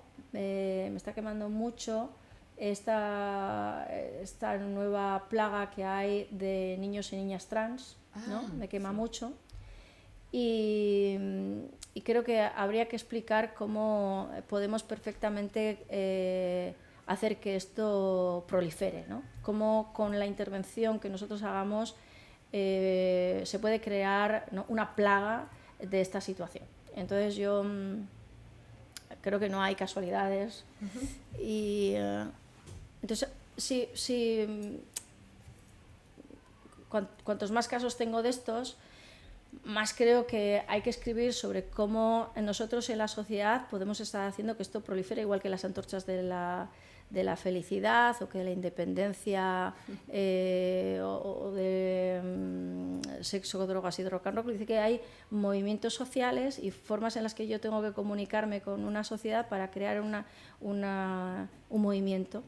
Entonces, algo que yo diría es que si yo me voy a los miedos que tienen los preadolescentes, ¿no? Los miedos que más les perturban es el miedo al rechazo, ¿no? Y al rechazo social, a que no se les acepte. Y uno de los grandes conflictos que hay en esa época son los cambios dentro de su propio cuerpo, ¿no? Y que no sea fácil aceptarse a ellos mismos. Claro, cuando yo a alguien que le cuesta aceptar su propio cuerpo y que el mayor miedo que tiene es el del rechazo, vamos a imaginar que yo tengo 13 años y que a mí hay un movimiento en el que dicen que hay que comprender a las personas pelirrojas, que las personas pelirrojas tienen un sufrimiento, que vamos a hacer una campaña para aceptar a todos los pelirrojos, que los pelirrojos son iguales, que tienen muchas cosas en positivo, algo que todo el mundo se disfrace de pelirrojo. Vamos a imaginar que yo soy morena y tengo un pánico terrible, ser rechazada. La pregunta es si me teñiré, no me teñiré y de qué color me teñiré. Entonces, cuando yo tengo muchísimo miedo al rechazo y hay una campaña terrible por la aceptación hacia un determinado grupo, ya hay algo que me está empujando en esa dirección. Hay muchísimas más cosas que te podría decir que se hacen en edades muchísimo más tempranas, intervenciones, que esa intervención va a crear un problema. Y quien no entienda de manipulación psicológica, de sugestión, ¿no? Quien no entienda de psicología profunda, la psicología profunda no es la que se lee en los libros, sino una que es vamos a ponernos en el lugar, esa es la profunda, que es la que puede entender cualquier persona que se ponga en el lugar. Y es una cosa que se entiende, pero que se entiende, ¿no? Desde dentro. Hasta que no hagamos este ejercicio no vamos a entender qué es lo que se está haciendo, porque la lógica no me da toda esa información. Si yo no me pongo en ese lugar, no lo voy a... Esto decía Shakespeare, que el corazón tiene razones que la cabeza no entiende. Entonces, o hacemos la lectura desde ahí, o no hay lectura, ¿no? Entonces, a mí ahora lo que me mueve es todo aquello que se está haciendo, que está empujando a niños y niñas, a adolescentes en una determinada dirección, y que el buenismo hace que esto no se pueda hacer, que esto no se pueda decir, quiero decir, porque cualquier persona que advierta de que se está empujando a la confusión ya tiene una etiqueta colocada, ¿no? Porque es la manera de censurar, ¿no? De paralizar cualquier tipo de pensamiento crítico, ¿no? Entonces yo aquí, en defensa propia, tengo 2 cuadros en mi casa de una chica trans, te estoy hablando de hace 20 años aproximadamente, y esos 2 cuadros que tengo en mi casa es porque la forma en que esta persona me pagó fue pintándome unos cuadros. Ajá. Quiero decir que cuando alguien dice, pues tú eres trans, yo digo, bueno, en realidad eso ha ido en un programa de televisión diciendo no podemos sexar, ¿no? Con esa facilidad, que existen los 12 huevos, ¿no? Que son estos niños que cuando tú los ves en el nacimiento, ¿no? Los confundes con niñas, y hasta que no hay una dotación hormonal suficiente no les ves los testículos, ¿no? Y han vivido siempre como niñas que no lo son. Entonces, yo lo que digo es, bueno, la sexación es verdad que no es una cosa tan clara, ¿no? Porque tenemos hormonas, no solamente hay un órgano genital, sino que hay mucho más. Somos intersexuales, ¿no? Todos tenemos ladrillos azules y rosas, todos somos lilas en matices, pero lo que se está haciendo es una campaña de confusión. O sea, yo lo que voy es yo no me meto, porque yo he tratado esto y puedo saber eso, como los 12 huevos, que es, pero tú lo has creado de una manera, pero era otra. Pero yo lo que voy es ¿y para qué? ¿Para qué una campaña en la que yo le digo a un niño si se siente niño o niña? Cuando a poco de psicología que sepa, decía Aristóteles que no hay respuestas acertadas a preguntas incorrectas. Sé que la pregunta en sí mismo, esa pregunta en sí mismo es ¿a quién quieres más, a papá o mamá? Esa pregunta te lleva directamente a una crisis emocional, a que te pierdas en un bucear interno en el que nadie tenía que haber hecho que te perdieras. Porque como un niño es intersexual, no tiene que tener una diferenciación por nada, ¿no? Yo no me pregunto si quiero más a mi padre o a mi madre, pero es que es una pregunta innecesaria. Claro. ¿No? Entonces, yo no tengo por qué preguntarme qué me siento. En primer lugar, porque nunca me he planteado que me tenga que sentir de ninguna manera, ¿no? Yo soy lo que yo soy. Y las guías que hay actualmente son tan superficiales que le dicen esto en los colegios, ¿no? Si usted ve que hay un niño que no tiene una conducta propia de su sexo, o una niña que no tiene una conducta propia de su sexo, entonces hay que notificarlo. La pregunta, lógicamente, es si esto no es absolutamente sexista, porque ¿qué es una conducta propia de mi sexo? Yo debería poder ser libre de hacer lo que sea, y esto no debería ser algo limitado a ser una chica o un chico, una niña o un niño. Quiero decir que yo he sido una niña absolutamente chicazo. Si yo hubiera vivido en estos tiempos, yo no me hubiera identificado como una niña, pero no me hubiera identificado como una niña. Si me hubieran hecho la pregunta, ¿no? ya me hubieran creado una confusión, porque parece que el adulto tiene esta confusión, ¿no? Entonces los niños creen que si el adulto dice una cosa será verdad. Claro, que un adulto cree que si tú tienes una determinada conducta, entonces es que te identificas con otra cosa. Decía Einstein que la teoría condiciona la observación. Si tú haces que yo crea esto, es verdad que yo me voy a observar, ¿no?, con sospecha. Yo no me voy a sentir en confianza. Yo no voy a ser la que prefiere subirme a un muro, pegar una patada a un balón, tirar una piedra. No lo voy a hacer simplemente fluyendo, porque tú ya me estás diciendo que si yo hago esto, a lo mejor tengo un problema. Y entonces el efecto Charcot lo que dice es que cuando una persona, ¿no?, cuando tú a una persona le describes un problema, le estás prescribiendo el problema, ¿no? Entonces tenemos que advertir a toda esta sociedad de buenismo en el que lo que se dice es que hay que acompañar al niño.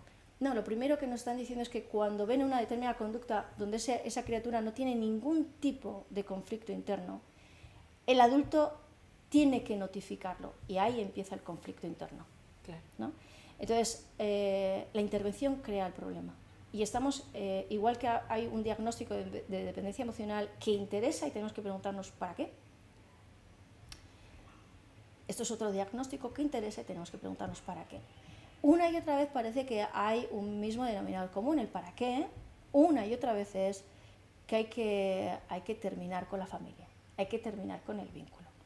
Hay que terminar con aquello, porque una cosa curiosa, lo que nos atrae del otro muchas veces es lo complementario, ¿no? Eso que me fascina del otro es lo que le convierte en alguien mágico, es que le veo unos recursos que yo no tengo, le veo unas fortalezas que yo no tengo, le veo unas simplicidades que yo no tengo, pero que lo hace mágico y atractivo, ¿no?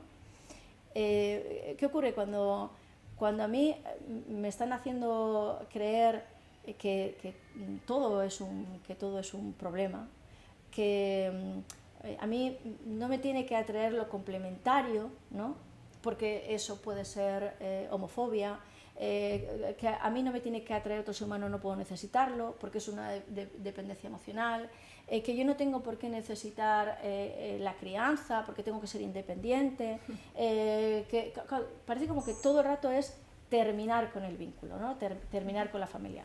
Y hay algo que tenemos que tener claro, y es que cuando las personas estamos en familia, en una mesa, yo pongo ejemplos futbolísticos, ¿no? Está el del Atleti, el del Madrid, el del Barça, y conviven, ¿no? Claro. Y conviven y se aceptan y se respetan. Entonces en la familia hay una cosa maravillosa, y es que tú puedes ser de derechas, yo de izquierdas, tú crees una cosa, yo lo contrario, pero la convivencia nos enseña a respetarnos, ¿no? La familia es como el vínculo trasciende lo ideológico. Claro. Cuando no hay familia, las personas que tenemos que vincularnos nos vinculamos con ismos, y es muy fácil radicalizar lo ideológico, ¿no? Entonces, cuando yo tengo a las personas desmembradas que se tienen que meter en cualquier grupo, yo puedo perfectamente llevar al extremo a un grupo, llevar a otro extremo al otro grupo, que vivan permanentemente enfrentados, y por esto que decía Maquiavelo, pues divide y vencerás, ¿no? Pues si tengo a los de abajo enfrentados, pues evidentemente yo tengo una garantía, ¿no? Porque aquí mando yo. Ahí va. Ahí está la clave, ¿no? Divide y vencerás. Claro, yo creo que está la clave, ¿no? Pero yo tengo que saber y cómo consigo yo que estas personas... Digo porque es muy importante que entendamos que es en la familia, en una familia con buenos vínculos, donde se aprende a respetar, donde no hay jerarquías, donde hay convivencia, donde uno está en proa, el otro está en popa, y cuando podemos tú te encargas de una cosa y tú de otra, pero aquí estamos todos remando porque tenemos muy claro, ¿no?, que queremos mantener esto a flote. Eso es una familia equilibrada, ¿no? Y eso es una familia saludable. Y cuando yo tengo esto, resulta que soy capaz de no estar de acuerdo contigo, pero entender que no tenemos que estar de acuerdo. Y ahí, ¿no?, empieza para mí la salud de una sociedad y la salud de un ser humano. Saber que no tenemos que estar de acuerdo, pero es así como aprendemos a respetarnos a nosotros mismos, porque no necesito que tú estés de acuerdo conmigo, y aprendo a respetarte a ti, porque no tengo que estar de acuerdo contigo, pero tengo que aprender a respetarte. Y no tienes que convencerme, no tienes que darme explicaciones, no tienes que justificarme, no, porque ya hemos aprendido a respetar. Si en una sociedad, ¿no?, tuviéramos pequeños núcleos donde al ser humano se le enseña a convivir y se le enseña a respetar, entonces es muy complicado que hubiera divisiones. Porque tú puedes pensar una cosa y otra, pero prima la convivencia, prima que tú estés bien y que yo te respete, prima que yo no te imponga mis criterios. Claro, si prima que yo te respete y que no te imponga mis criterios, el de arriba no va a ganar. El de arriba necesita que se impongan sus criterios y que creamos que son los criterios del bien común. Eso es lo que necesita el de arriba. El de arriba siempre juega haciéndonos creer que estamos obligando al otro porque el otro es malo y porque el otro no piensa en el bien común, ¿no? Entonces, yo me peleo contigo, yo te impongo unos criterios, yo creo que estos criterios son los buenos y no me entero que hay alguien que se está frotando las manos porque estamos siendo de alguna forma sus soldados y ellos están ganando. Bueno, hasta que le demos la vuelta a todo esto, ¿no? Y aprendamos a convivir. Claro, con todo esto que tú cuentas, y bueno, hay voces que se van alzando, al igual que la tuya, y que te lo agradezco un montón, porque has pagado un precio también, que si quieres para acabar nos puedes contar un poco el precio, pero poco a poco podemos enseñarles que nos estamos dando cuenta y de que esto, que le vamos a dar la vuelta, ¿no? Que esto no es tan fácil, o sea, que nos podemos conectar. ¿Qué precio has pagado así para acabar? Mira, pues yo creo que el precio que he pagado es que en un momento en el que no se podía hablar, pues porque había algo que había que hacer, y cuando yo he dicho que estaban utilizando una manipulación de masas, ¿no? Sí. Que es lo que yo he estudiado, y lo que sé hacer. Sí. Entonces, cuando yo lo decía, pues evidentemente había personas pues bueno, que ya te han puesto la etiqueta, pero la etiqueta estaba preparada, que eso es lo primero que hay que hacer cuando quieres manipular una sociedad. Primero tienes que tener preparadas las palabras mordaza. Claro. Pero como yo que he dado la cara y que he hablado muy claro y que nunca he sido tibia, ¿no?, porque además no sé hacerlo, cuando yo he dicho que había que respetar a las víctimas, y las víctimas eran las personas que caían en el engaño, no había que insultarlas, sino entenderlas. No había que crucificarlas, sino compadecerlas, que yo ya sé el daño que han generado, no es que no lo sepa, sí, porque además lo he sufrido. Entonces la otra parte me decía que yo no era clara. No, yo he sido clara con las dos partes, yo he sido clara con la parte que utilizaba insultos y que hacía de menos, que decía que tú eres un covidiota, y yo decía, en realidad las dos partes estáis haciendo exactamente lo mismo, que es, en lugar de respetar, lo que estáis haciendo es humillar, juzgar, criticar, ¿no? Estáis teniendo una comunicación jerárquica, como si yo estuviera por encima de ti y tú fueras inferior. Entonces, claro, es un poco como estas personas que se van al extranjero, ¿no? Y dicen, es que yo tengo un familiar que dice, es que cuando me fui a México me decían que hablaba, sí, ¿no? Y no ahora que me vengo sitio aquí, claro, y entonces yo ya hablo con un acento que a todo el mundo le parece mal, ¿no? Y entonces yo, que solamente, y he hablado siempre muy claro, pero he dicho que si no hay respeto es una comunicación, ¿no?, que es más de lo mismo, me da igual cuál sea tu posición, ¿no? Si no hay respeto estás haciendo exactamente lo mismo. Y entonces, ¿qué ocurre? Bueno, pues que no era el tono, ¿no?, de ninguno de los bandos, ¿no?